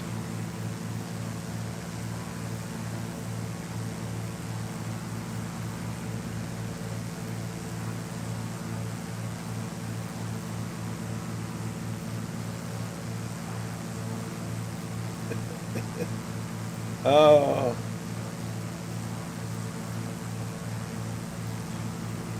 The Cessna 175 was equipped with what Cessna labeled the Land-O-Matic landing gear. It consists of a tapered spring steel leaf supporting each main wheel.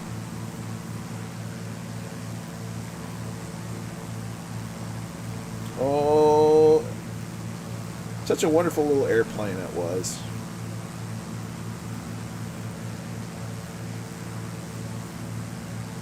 So many memories. Basically, the Cessna 175 was designed to be kind of a step up from a 172, but not quite a 182. Similar in appearance to the 172s of the time. But yeah, it was a little faster than the 172, but not quite as fast as a 182. The Skylark was the more luxurious, quote unquote, version of the 175. Had a few extra options to it, like wheel pants and that sort of thing. Had a geared engine, so it operated at a higher RPM than a normal engine would. So it seems we're getting close. We're about 20 nautical miles out. Let's see.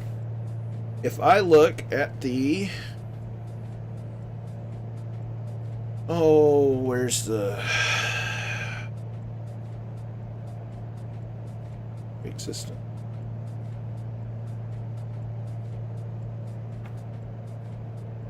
Here's the checklists. Let's see. Cruising. Recommended cruising RPM is 2,400 to 3,200, which would be significantly more than a 172, which is usually between 21 and 26. 4-2.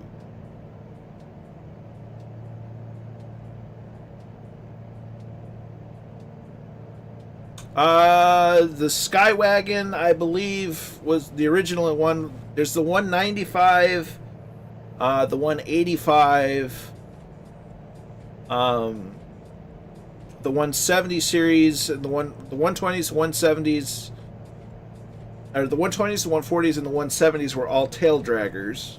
The 170 being the predecessor to the 172. Just the 170 had conventional or tail dragging tail wheel.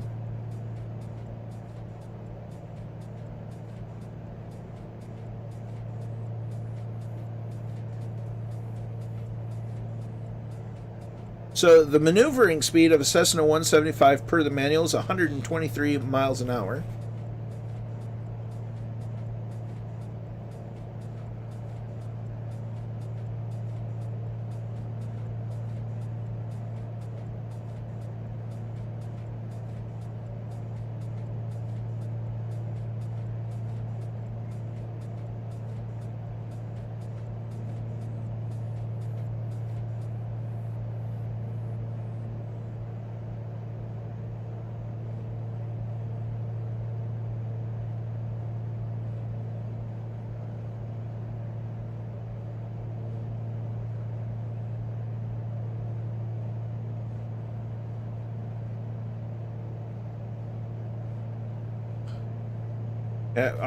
Power operating limitations, it produced 175 brake horsepower at 3,200 RPM.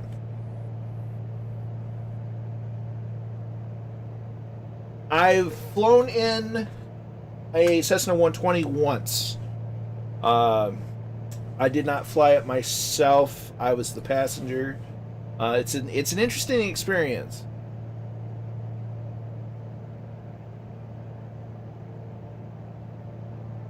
Roger that, Allison. Tail draggers, it's definitely a skill worth investing time into, getting your tail dragger rating. It's kind of like driving a manual transmission in a car. Once you can do that, you can fly. You can drive anything. Whereas with a tail dragger, you can drive or fly, whatever. The big thing with tail draggers is just it takes a lot more finesse with your pedal work.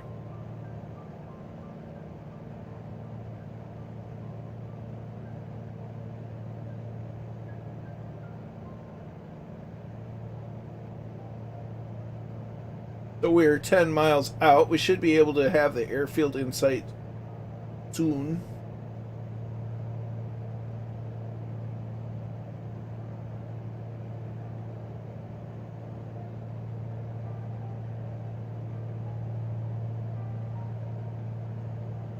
I think is right about there.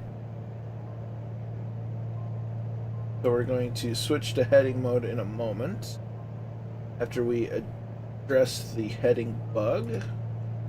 We're going to set course a little bit. I bet it does, Allison. It's definitely on the list of air sceneries that I'd like to get.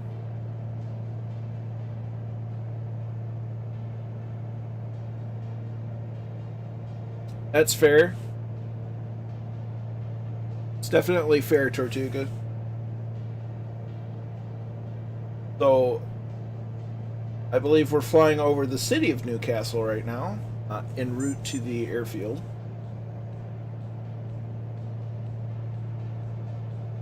We have our course set to 020 degrees to intercept the proper approach to the airfield.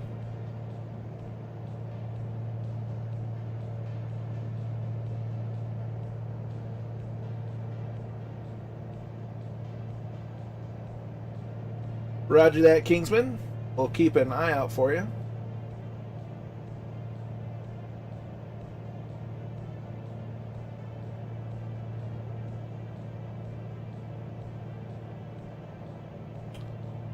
Gateshead is south of the river, Newcastle. Gotcha. Happens to the best of us, Kingsman.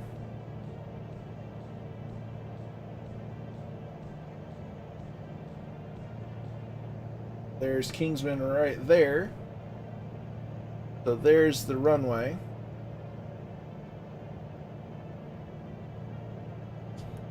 So what we're going to do is we're going to go ahead and deactivate the autopilot. We're going to put the prop and mixture to full and reduce throttle and trim to slow.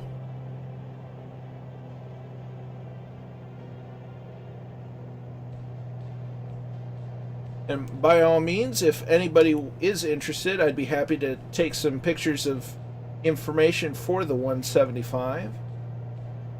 It's not a common aircraft. It never really gained as much popularity as the 172 or the 182. It was only produced from 1958 to 1962, with only a little over 2,000 built. But you can still find them from time to time out in the world.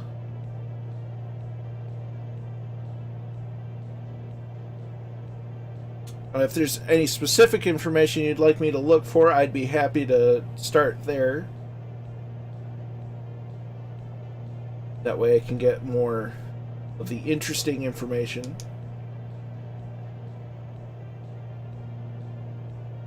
I definitely would like to get it digitized, basically put in digital form. That way it exists easier.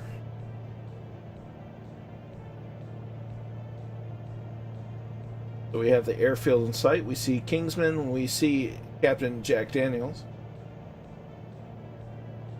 I believe this is the general aviation area down here, and this is the main terminal.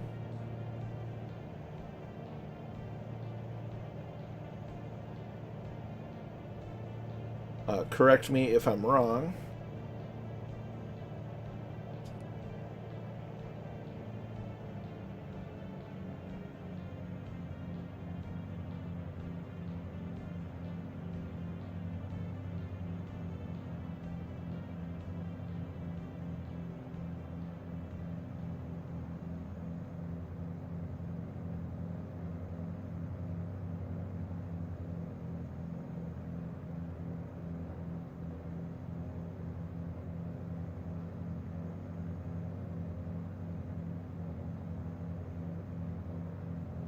We're in the white range, so there goes 1 notch of flaps.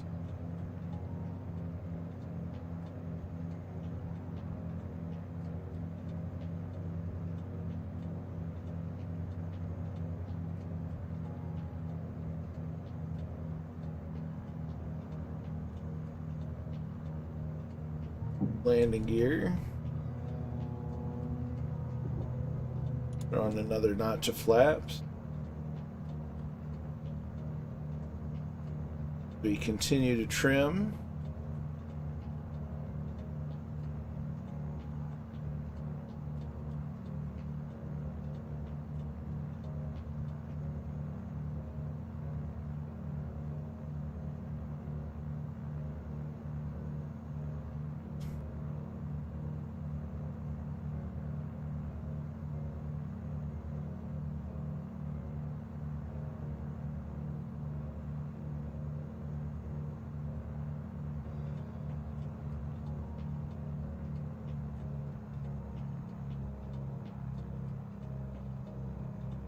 That final bit of flap.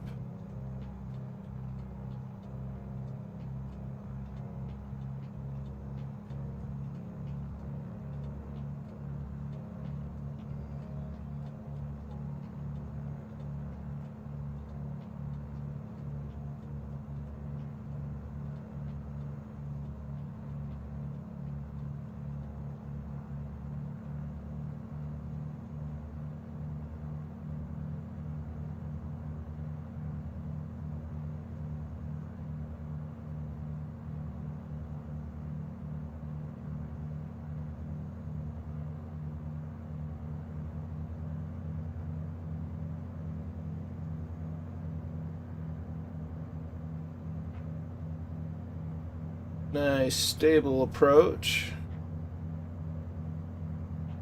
Got full flaps. We need to add a little power. We're on the low side.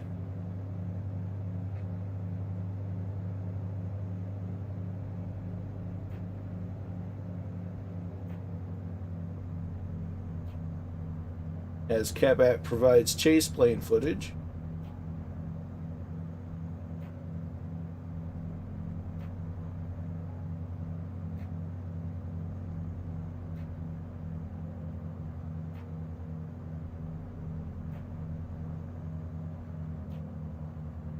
Slowly reduce the throttle. Keep some constant pressure, back pressure on the yoke. Throttle goes to idle. Start flaring out. And it's like I know what I'm doing. I really don't know what I'm doing, but sometimes I like to think that I do.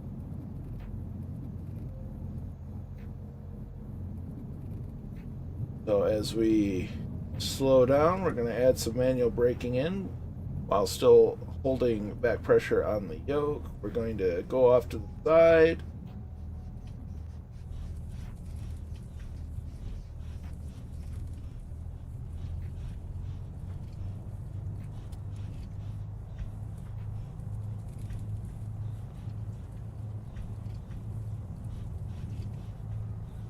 I do okay. Okay, let's stop here. Get in our drone cam.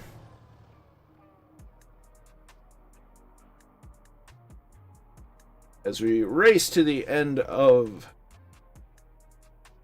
the runway.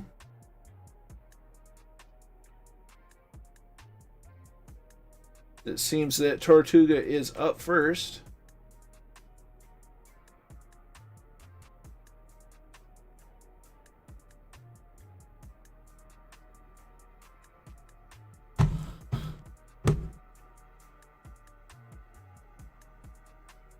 Well, that's a bummer that the forces or the powers that be have kept you from flying with us, Murph, but I'm glad you're in the chat. As Tortuga and the Baron is first in.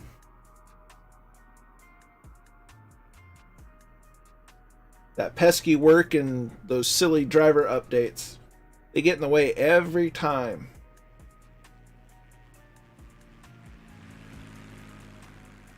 There's Catbat in the Bonanza.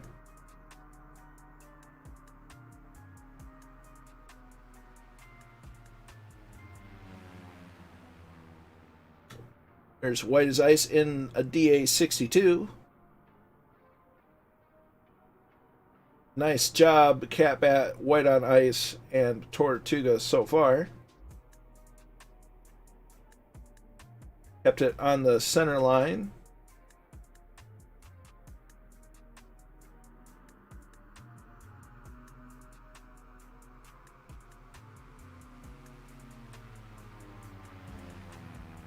There's another DA62 of Papa Joe B.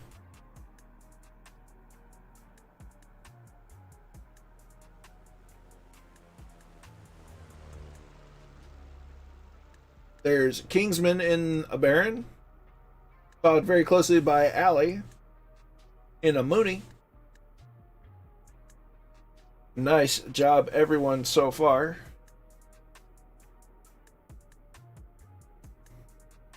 Roger that, Tortuga.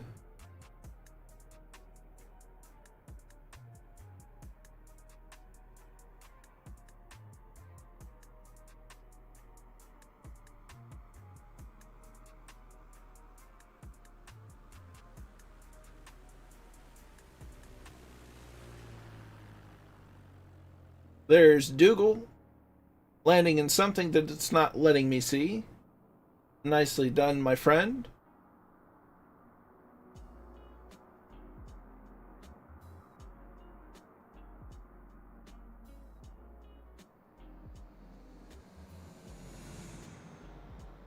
There's Jepson 2001 in the TBM.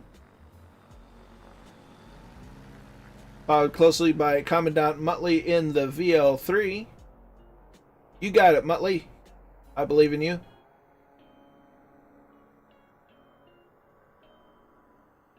The important part is you made it down.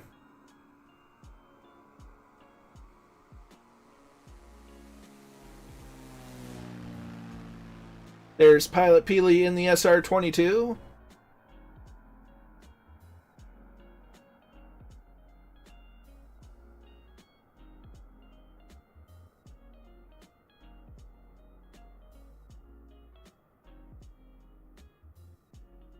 There's Fast Pete over in the grass. For some reason.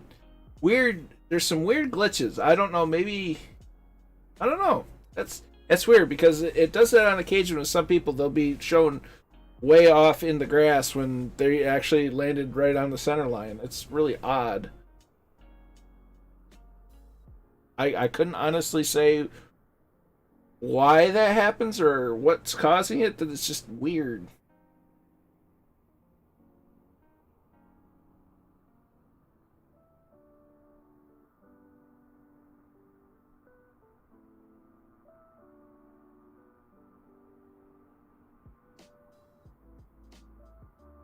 Is that everybody? As soon as I look, someone's gonna pop in. Oh, we got Hopping Orange. Ah, there's Hawk Driver. TTM mug time? Absolutely. Mine stays right by my desk at all times.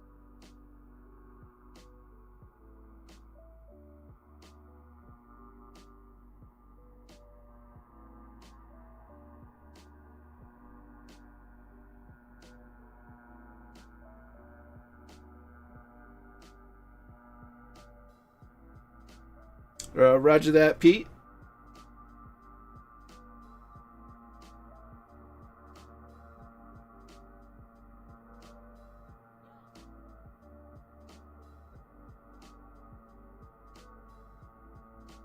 There's Hawk Driver in the Mooney.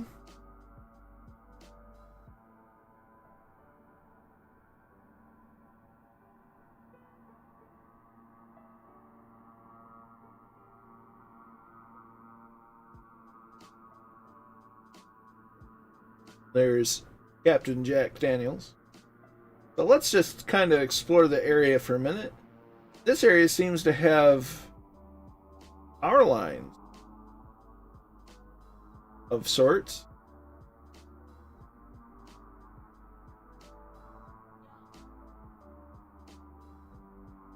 It's no Orbix, but it doesn't look awful from the untrained eye. Thanks for flying along, Peely. Glad you enjoyed it. We'll always catch you next time. Absolutely, Allison. Can't have it any other way. So it seems some of the jetways are a little, how do you say, missing in the terminal building.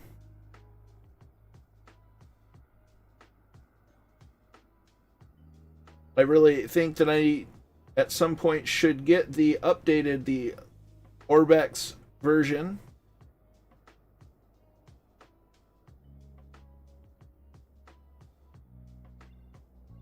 EGGP.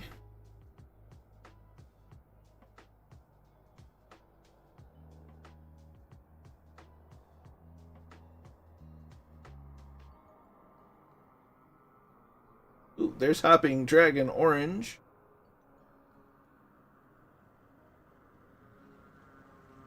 So we're gonna catch their landing real fast.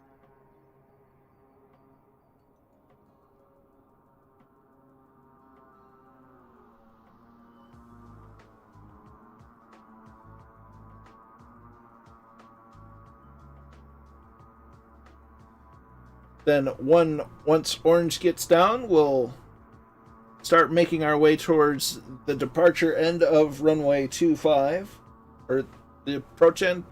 We're going to take off at runway 25.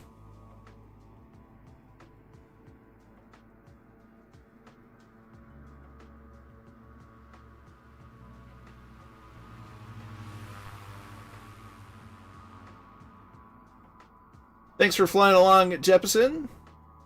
Glad to have you, and thanks for all the wonderful scenery that you've been putting out there. You do a fantastic job. So let's get the old drone camera back to my airplane.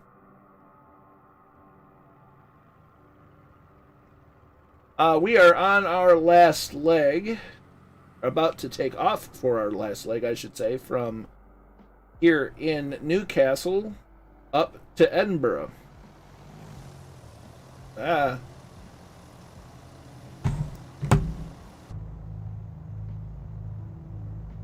we're going to reset our trim for takeoff.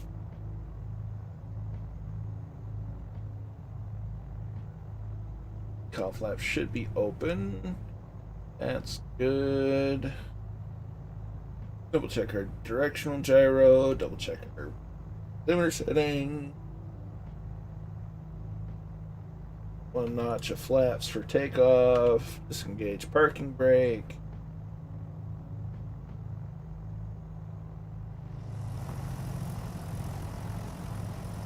I love how it does that. A little bit of sound difference.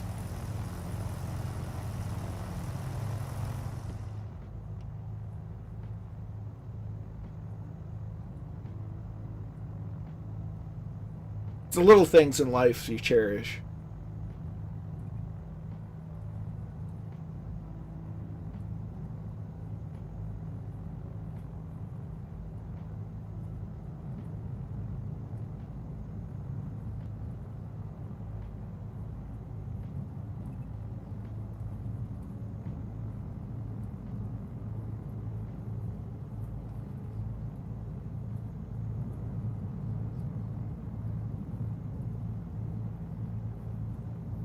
As we make our way down to ye old runway.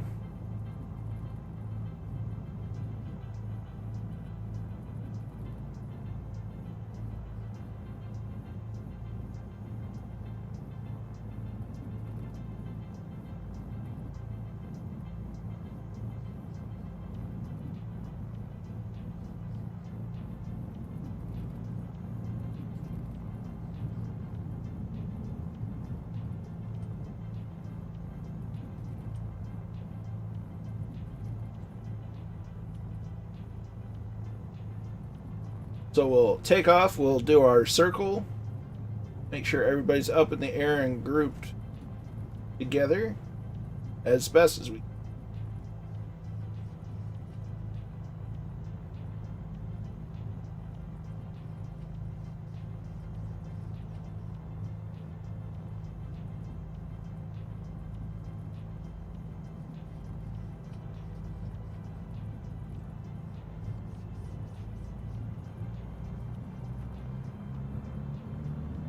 As we follow Papa Joe B on takeoff.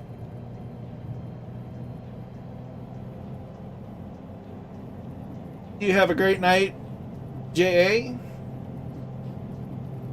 Glad you enjoyed. Hope you enjoyed the flight, and we look forward to seeing you next time. Positive rate, tap to toe, brakes, gear goes up.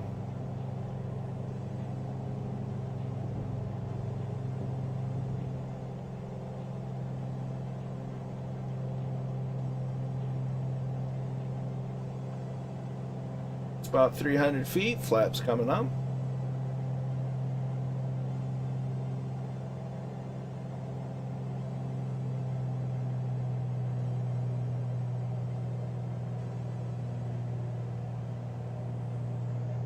And we'll go ahead and start our casual left turn. As we see Rad Pilot Randy off in the distance.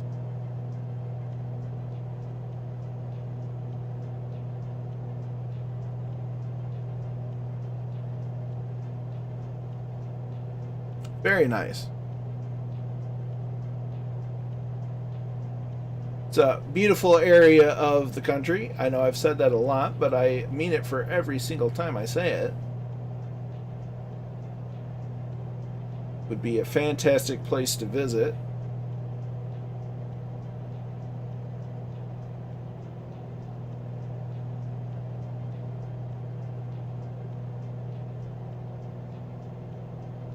We see Catbat, we see Captain Jack Daniels, we see Allie, we see Fast Pete, Hawk Driver, White as Ice, Dougal, and others that are just blocked by the airplane.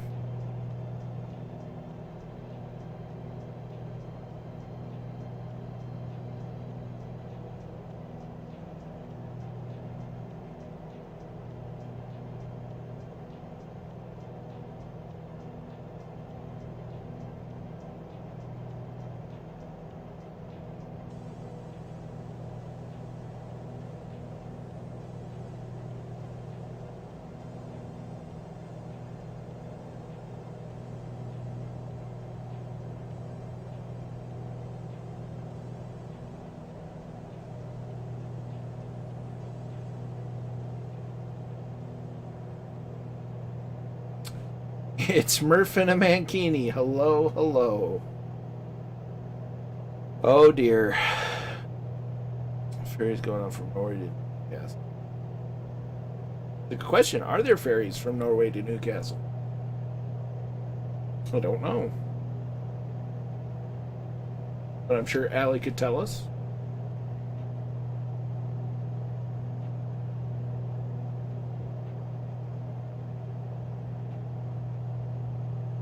When she takes off, at least. So we're gonna go ahead and turn the flight director back on, not totally on. That vertical speed. That nav.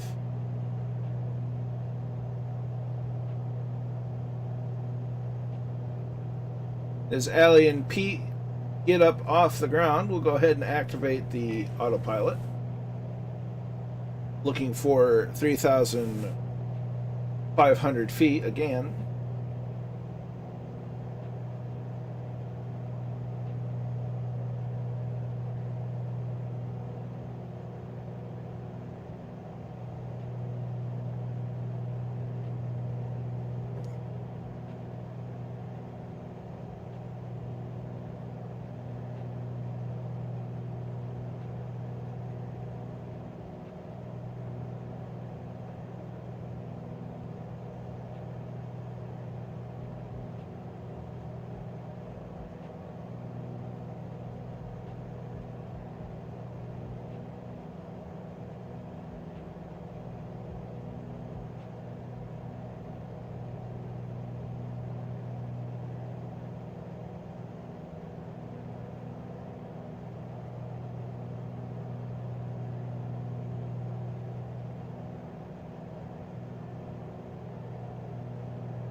What was the question? I might know the answer to.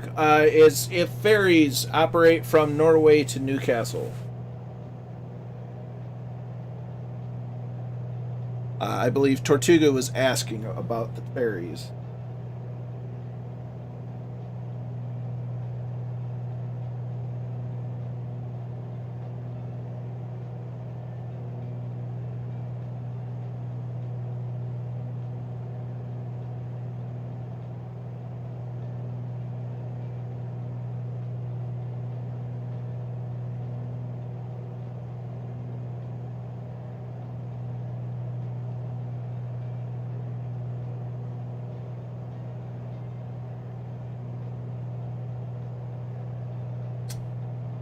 Gotcha. That's good information to know.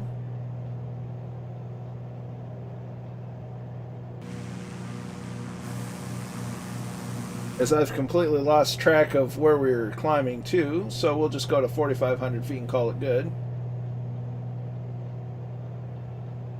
Because I got a little distracted with something.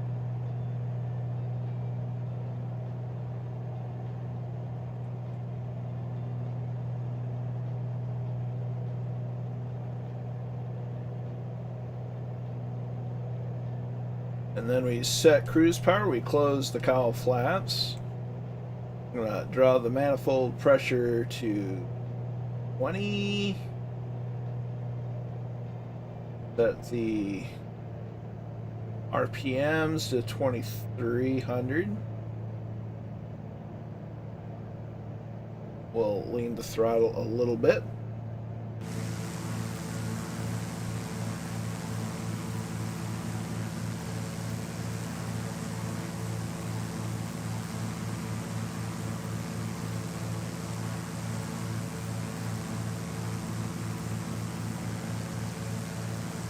So I've been playing around with the idea, or a couple ideas for the flight on Thursday.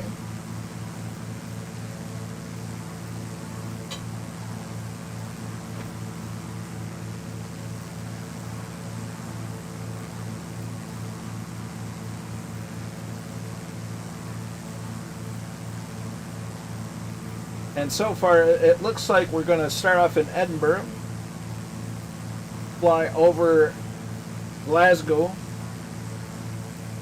fly down to Prestwick, then fly over to Belfast, and then on to the Isle of Man.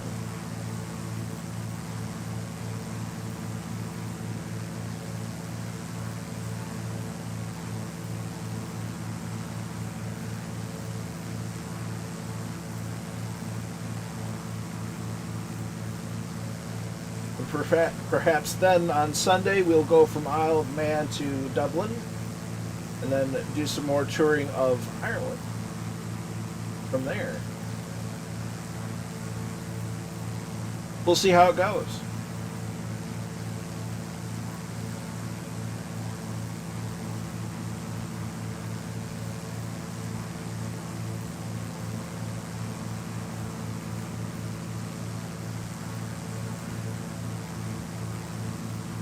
We'll have to see how it plays out.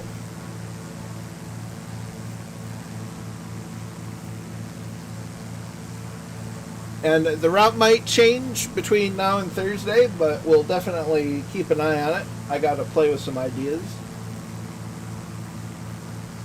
But I definitely want to do my own little bit of exploring of this area of the world, as it's somewhere I don't know. And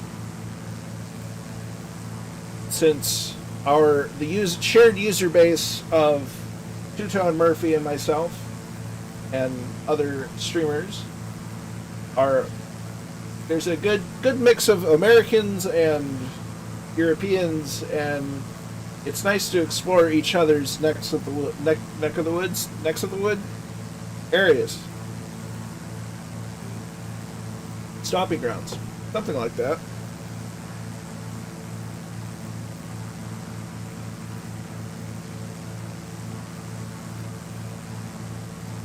ESC Lover 2003, yes I do.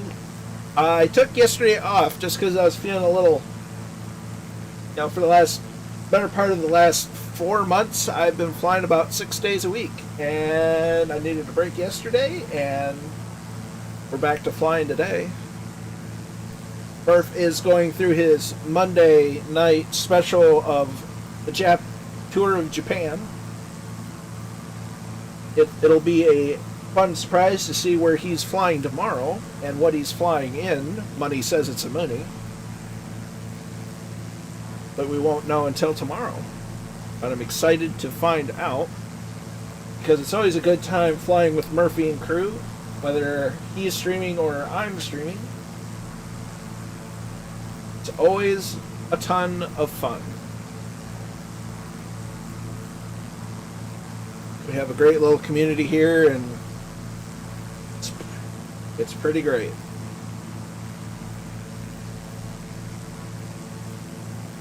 East coast of Scotland to west coast of Norway. This is the VOR beacon. That's very true. Got a lot of ideas, and only so much time to do them. My altitude should be at 4,500 with an altimeter set of 299 or 2.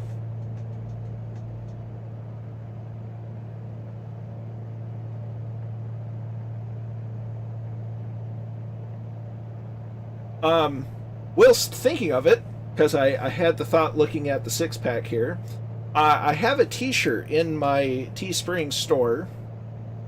If you're familiar with The Mandalorian show on Disney Plus, not sponsored, well, the Mandalorians of all shapes and sizes, they have the commonality of having a T-shaped visor, as we see a sneaky two-tone Murphy in the distance.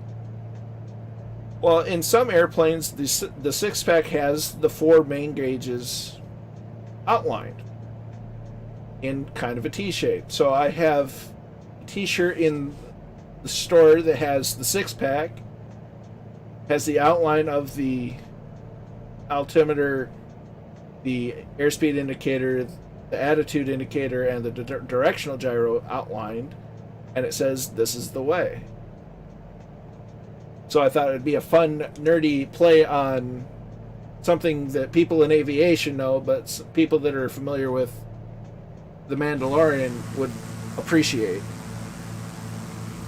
Welcome, Randy Hurst, rambling in. You caught us flying into Scotland. I don't know if we're quite there yet, but we're on our way. As you can see, the area is getting more lumpy.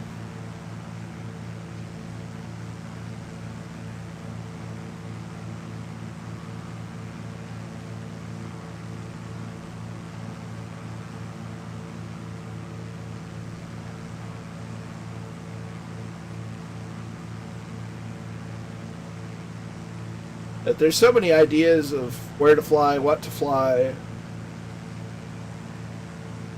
Sometimes the what we fly, or a lot of times the where we fly depends on what I feel like flying. But sometimes it goes the other way around.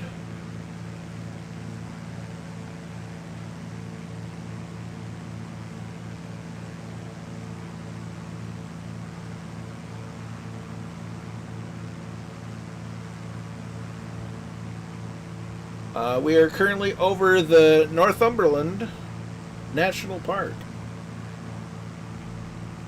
as Allie is going forward and scouting the area out.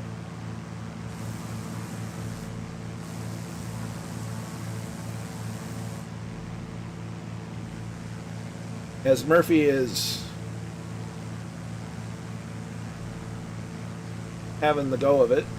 I wonder if he's flying the Mooney Typhoon. This area is a dark sky area and has amazing views of the Milky Way on clear nights. That's awesome.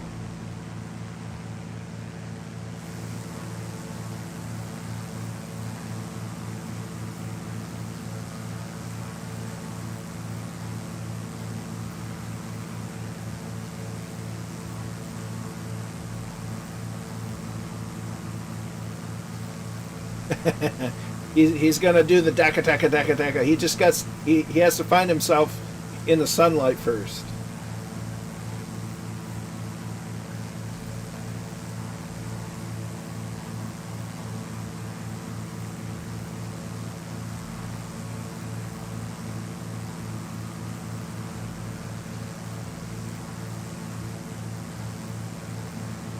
Beautiful area.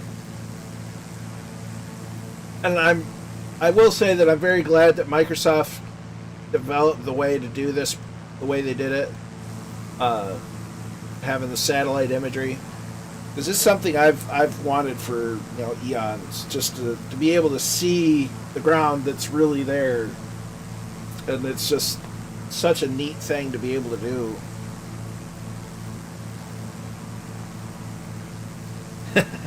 Murph is in relax mode now that he can fly. Work is over, drivers are installed. Oh, I bet, Allison, if I can ever make it over there, I wouldn't mind spending a day wandering around up here.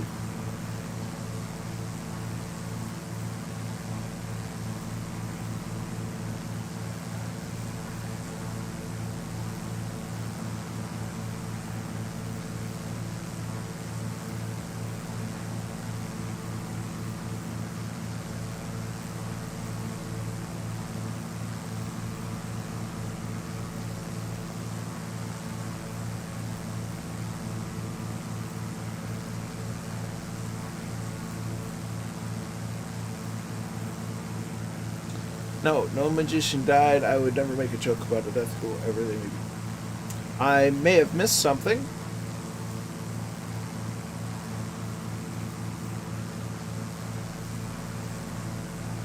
Kendra's back. It's all good, Kendra. Glad you could make it. Glad to see you here. Hope you're having a great evening. As we're 10 minutes from Echo Golf November Tango.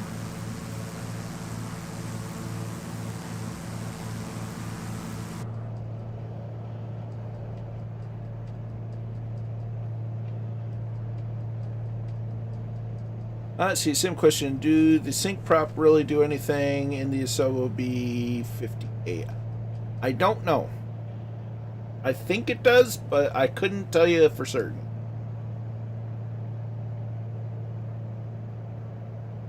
Yep, we just took off from Newcastle and we're on our way to Edinburgh. We're about 18 minutes out from Edinburgh.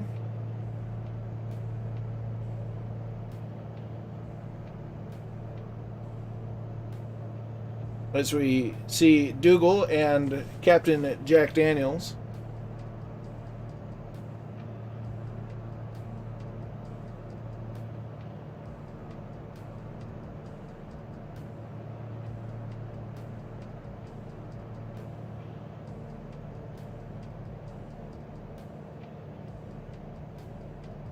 As Dougal seems to be trying to hide from the spotlight.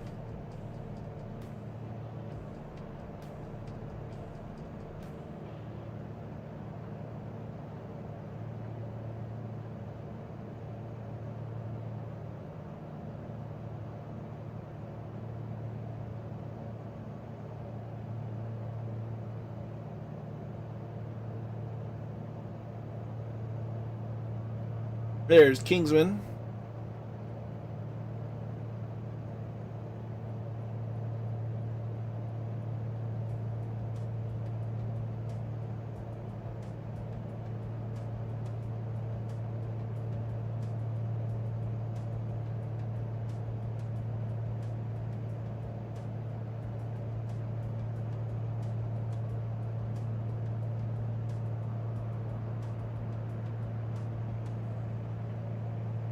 Let's see, if you ever want to experience a crazy day, give away stuff for free. It was announced by the government and every news section and oh boy.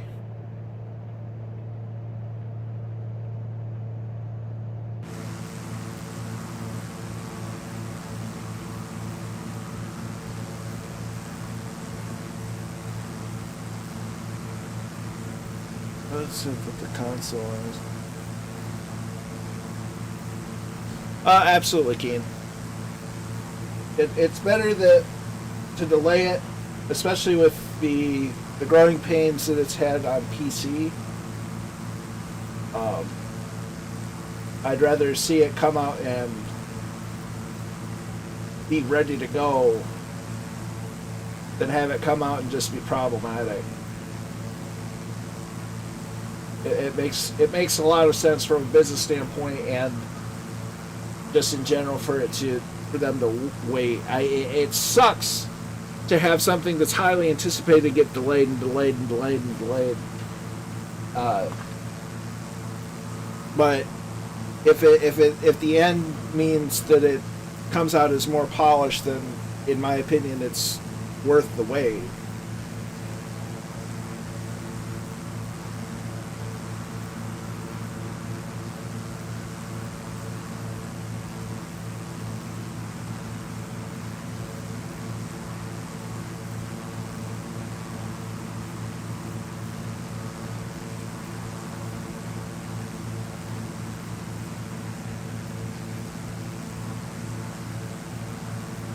Now, that being said, it's still okay if there are some bugs. I mean, even with Microsoft, it's had bugs for flight simulation specify. But they've been working on them and sorting them out, and I have no doubt that they'll get ironed out.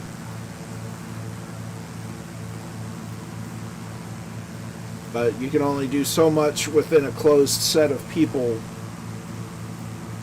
until you put it out to a very large set of people and actually get more information about what works and what doesn't.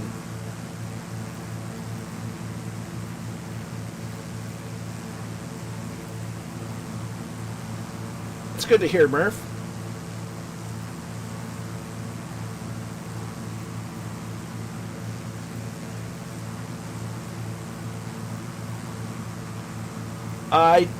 I'm anything in the marketplace I know for sure will be available to the console users. As far as anything else, I couldn't say. You know, as far as anything, from flightsim.to, because I don't know how sure, I'm not sure how it'll all get managed.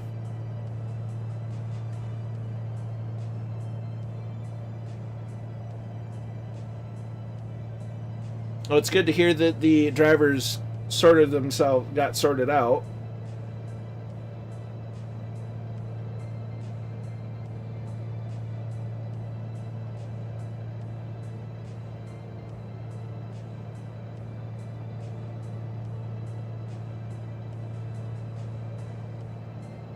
Let's see, we're at 4,500. Running about 2,300. We're right about where we should be. Awesome.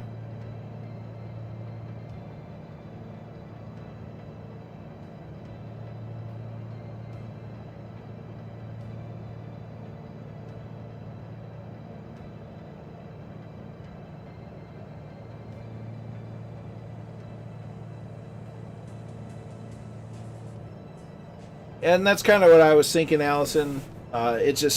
It would be difficult for anything, outside of the marketplace to function, just because not being able to access file structures and folders and all that stuff would be much more complicated on a console than it would be on a PC.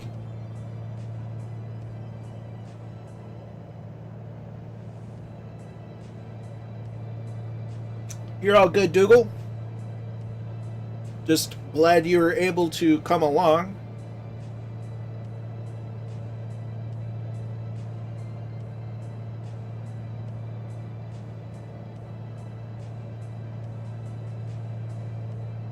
Yeah.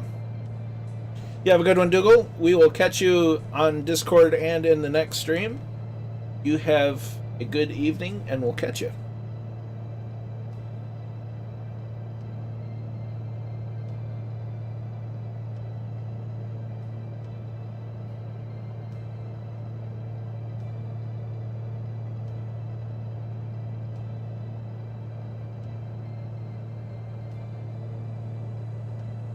Yeah, I kind of want to find the area that they used to film the Skyfall Ranch.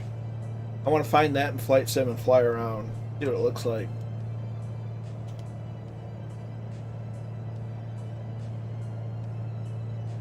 As we're about 10 minutes out.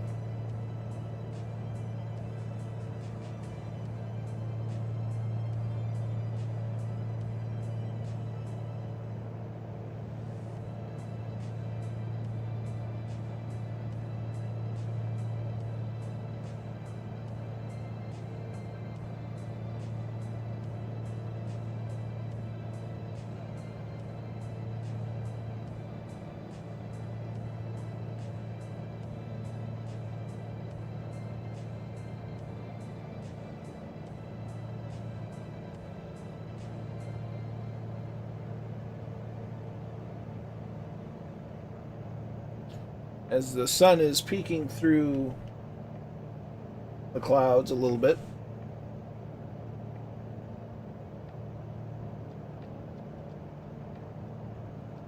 In the wonderful area of Scotland.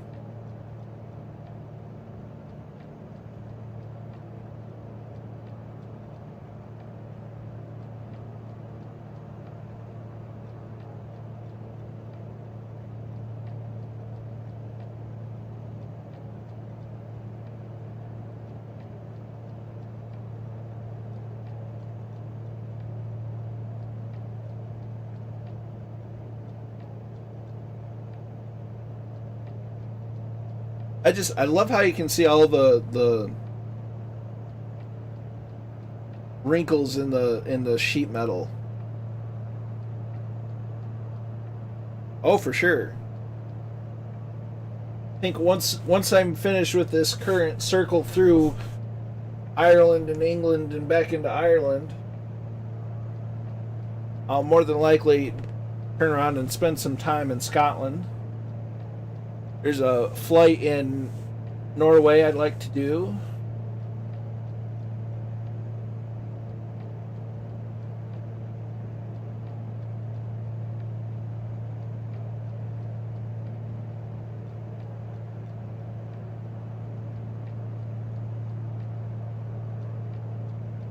There's some plans in the works for something for, I believe, New Year's-ish. Is it Whiskey in Scotland and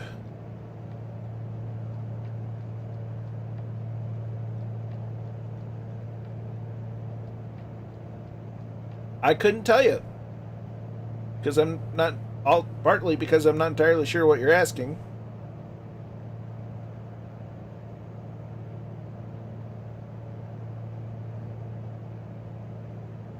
There's a lot of different types of whiskeys. There's bourbons, there's straight whiskey, there's scotches. I'm no expert by any means. Ah, the spelling. Well, it happens.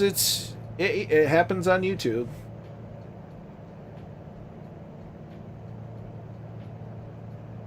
YouTube probably thought that I was worthy of some sort of monetization for somebody, just not me.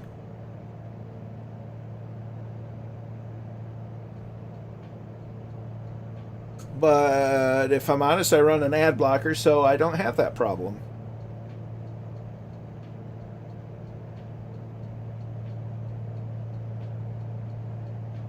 I know I believe here in the US we have whiskey with an E.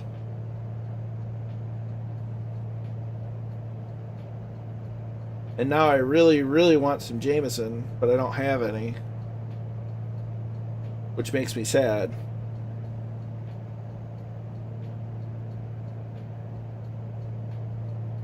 Yeah, especially Jameson Black Barrel. Oh, that stuff's good.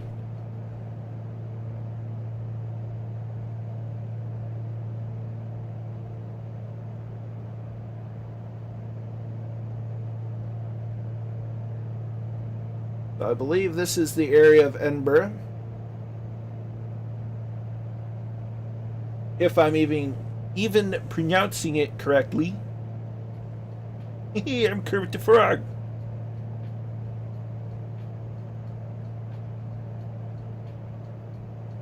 Of course, if you really want something that'll kick you in the seat in the pants, Jack Daniels is never a bad option.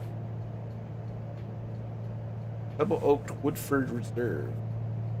Yeah, I have some Evan Williams in my fridge, and that's basically just lower shelf Jack Daniels. It's still pretty good, but it'll kick you in the pants.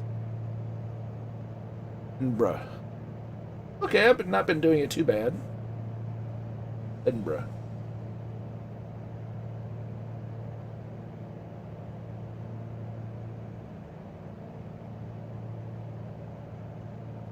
So we're about 12 miles out. We should be seeing the airfield soon. One would think.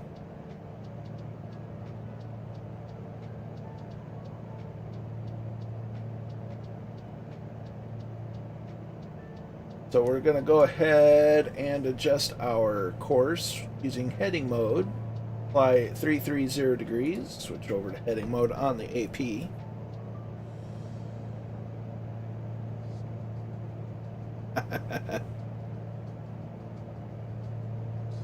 There's nothing wrong with a little indulgence from time to time.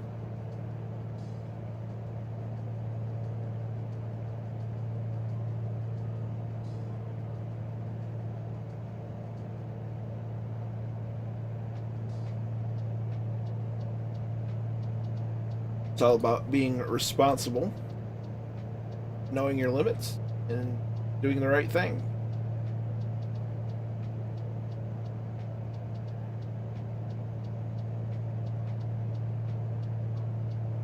Okay, if you need some Norway route tips, roger that. I will definitely pick your brain about that. I have one kind of thought out, flying around the coast of Norway. But I'm still fine-tuning it a little bit. The North Sea is to the right. Hello, North Sea.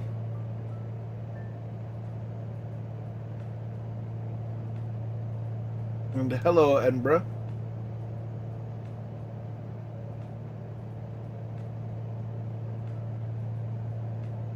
There's the airport. No, that's not the airport. Is that the airport?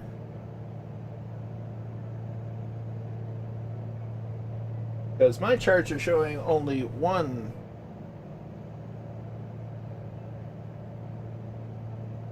runway.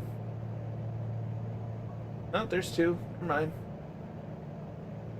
So we're going for the cross runway. So we're going to go ahead and disable the autopilot. That's not the autopilot button. Mixture and prop go forward. Throttle gets reduced.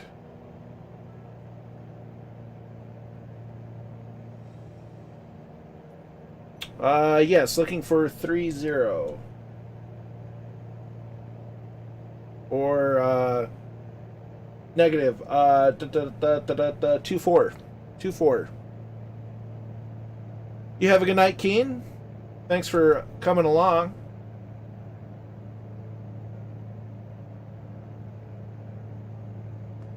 Glad you came by. Yeah, we're gonna land on the 24.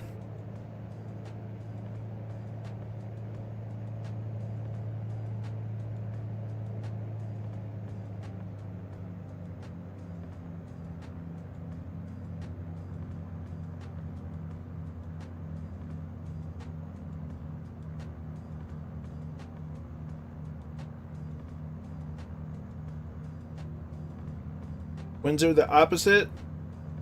Well, then heck, real winds or sim winds on the weather preset. Because so far in the sim with not running real weather, the high level clouds. Yeah, the METARs aren't gonna. Yeah, the METARs aren't gonna work. If I check the winds are 270. So we'll do 24. Because we've been running a weather preset as opposed to real weather. But I do appreciate the heads up, Hawk Driver.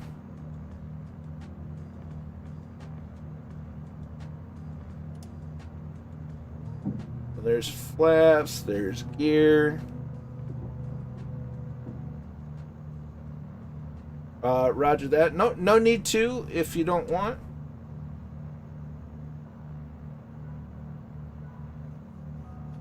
Whoa, I just got an updraft. What's going on?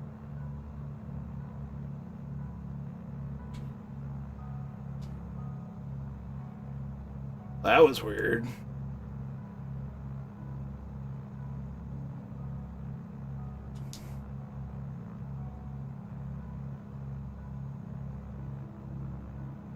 That was like really weird.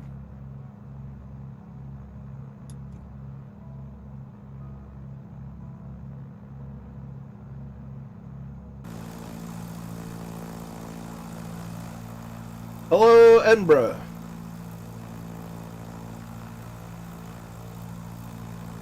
It's the flying circus.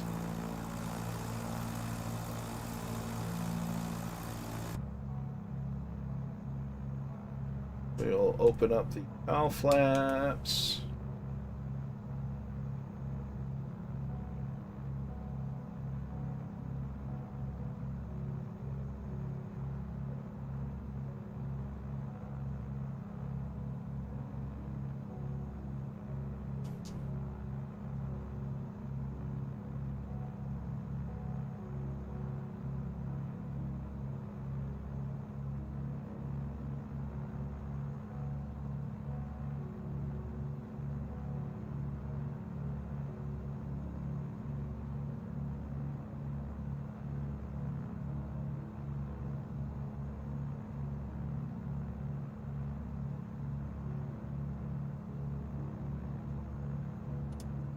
With the last knot to flaps, compensate for trim, or compensate with trim.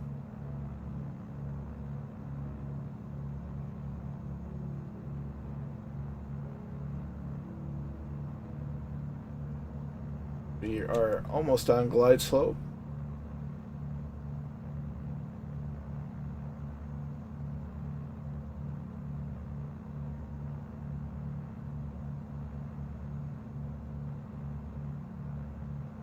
We're getting a little low on glide slope, so we'll add a little bit of power.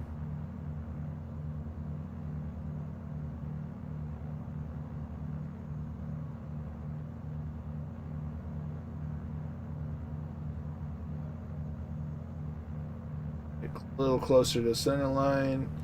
A little bit more power to maybe get on the glide, further up on the glide slope.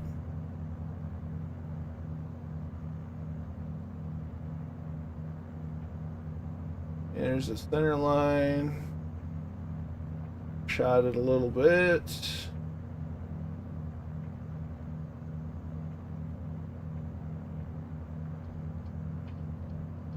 We're real low on the glide slope.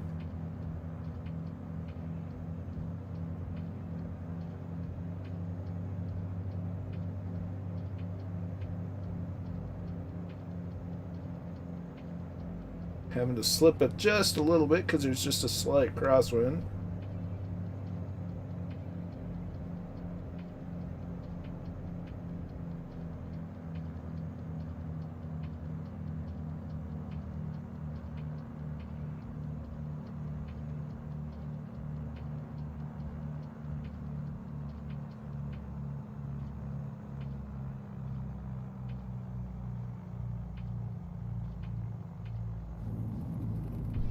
Smooth as silk.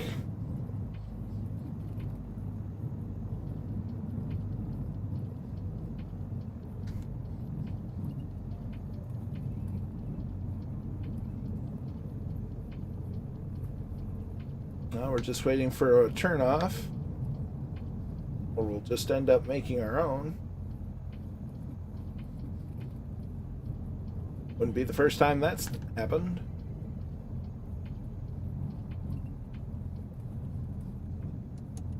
So we're gonna turn off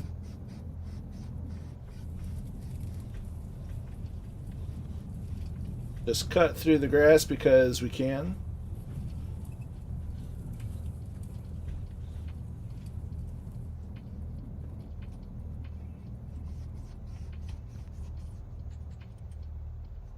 So we'll set the parking brake, kill the engine. We're gonna zoom down for the final round of landings for the evening. Been a fantastic trip.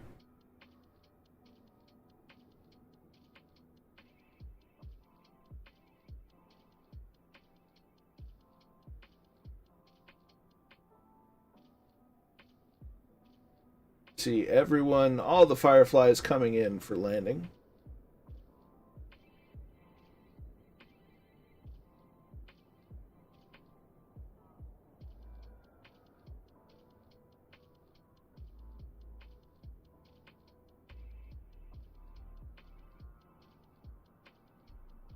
So the runway is clear, or is open for landings.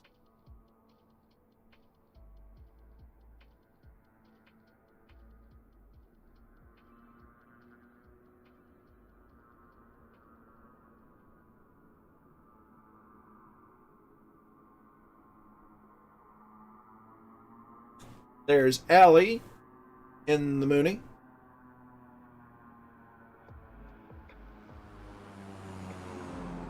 Becomes Captain Jack Daniels in the King Air.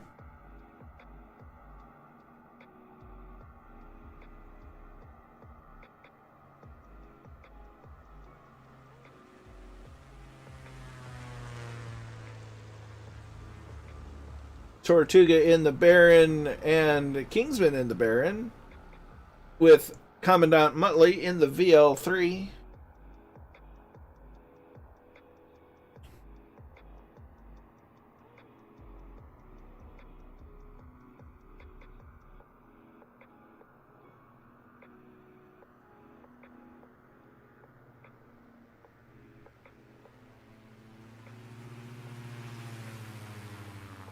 Our first DA-62 is Papa Joe B.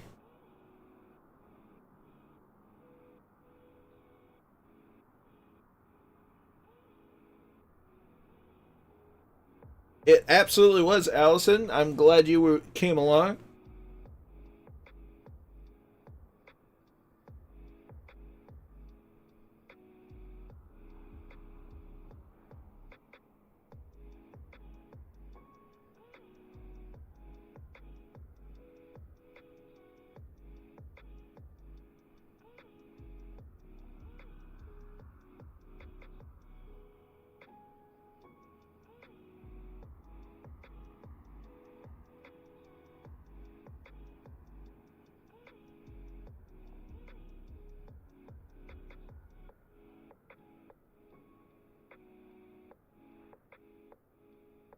I'm glad. I enjoy having you along, Allison. Glad that you enjoy them as well. I try to be both fun and relaxing at the same time. And Microsoft Flight Simulator just makes it pretty easy because it's flying in and of itself is really relaxing, and there's plenty of wonderful scenery to check out and explore. We have a wonderful little community with lots of good people in them, and I'm just happy that I'm allowed to participate in it. As we have Fast Pete in the SR-22.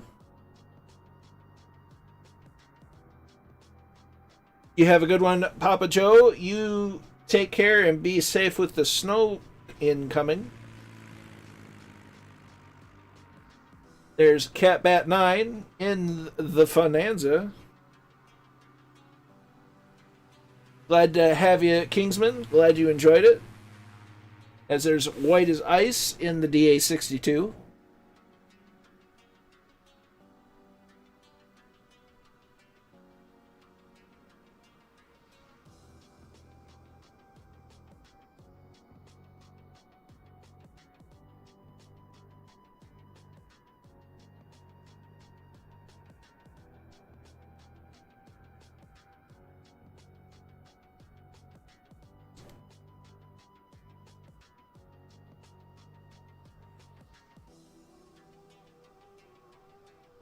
We got Hawk driver Murphy and Greyhawk inbound.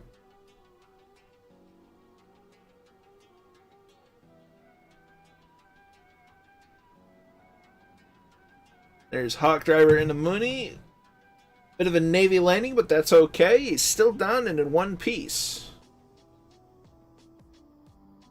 You have a good evening, Noel. As you as well, Peter. Glad everybody is enjoying the flights. I'm enjoy having you along. I'm just grateful for everyone enjoying them.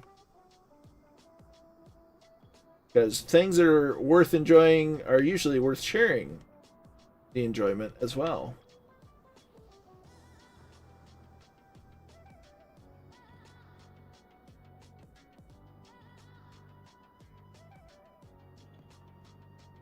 Glad you enjoyed it, Phantom.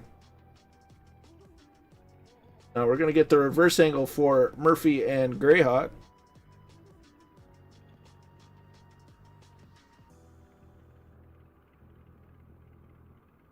Glad you enjoyed it, Cat Bat.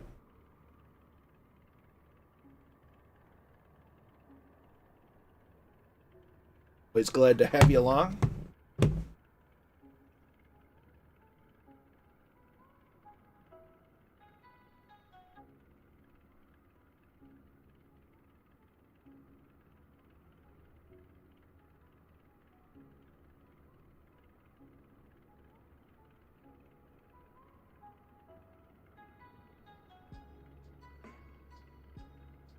Now we're looking for some real carry gold here. No pressure.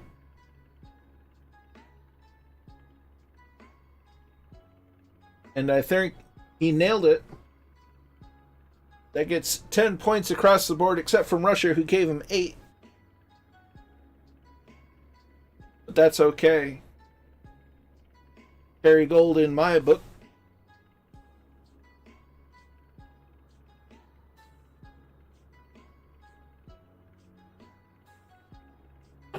Well, the pilot lounge is wherever you like.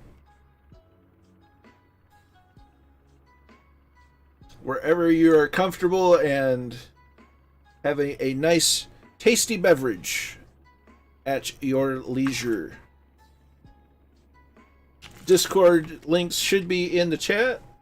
I can put one in there manually.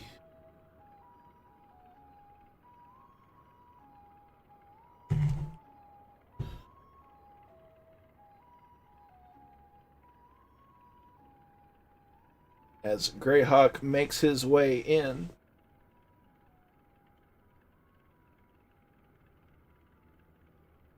In the pits. Glad you enjoyed it, Tortuga. And we do have a fantastic community.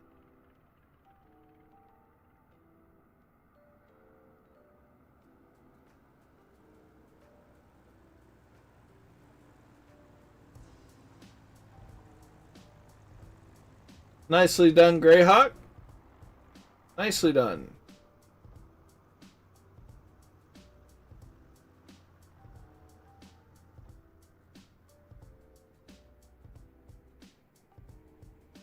So, as always, I'm grateful for each and every one of you for flying along or watching along or otherwise enjoying the streams. And for keeping me company on these flights. It's been for all things that have happened this year, Flight Sim has been one of the best things that could have happened to myself personally, but I think a lot of us needed something like this. And I'm going to be eternally grateful for that. But until next time, which should be, if you don't catch Murph's stream tomorrow, my next stream is on Thursday, 2000 Zulu, which equates to about 8 o'clock Irish time and 3 o'clock p.m. Eastern U.S. time. So until then, be good to each other. Stay safe out there. We'll catch you next time. Bye-bye.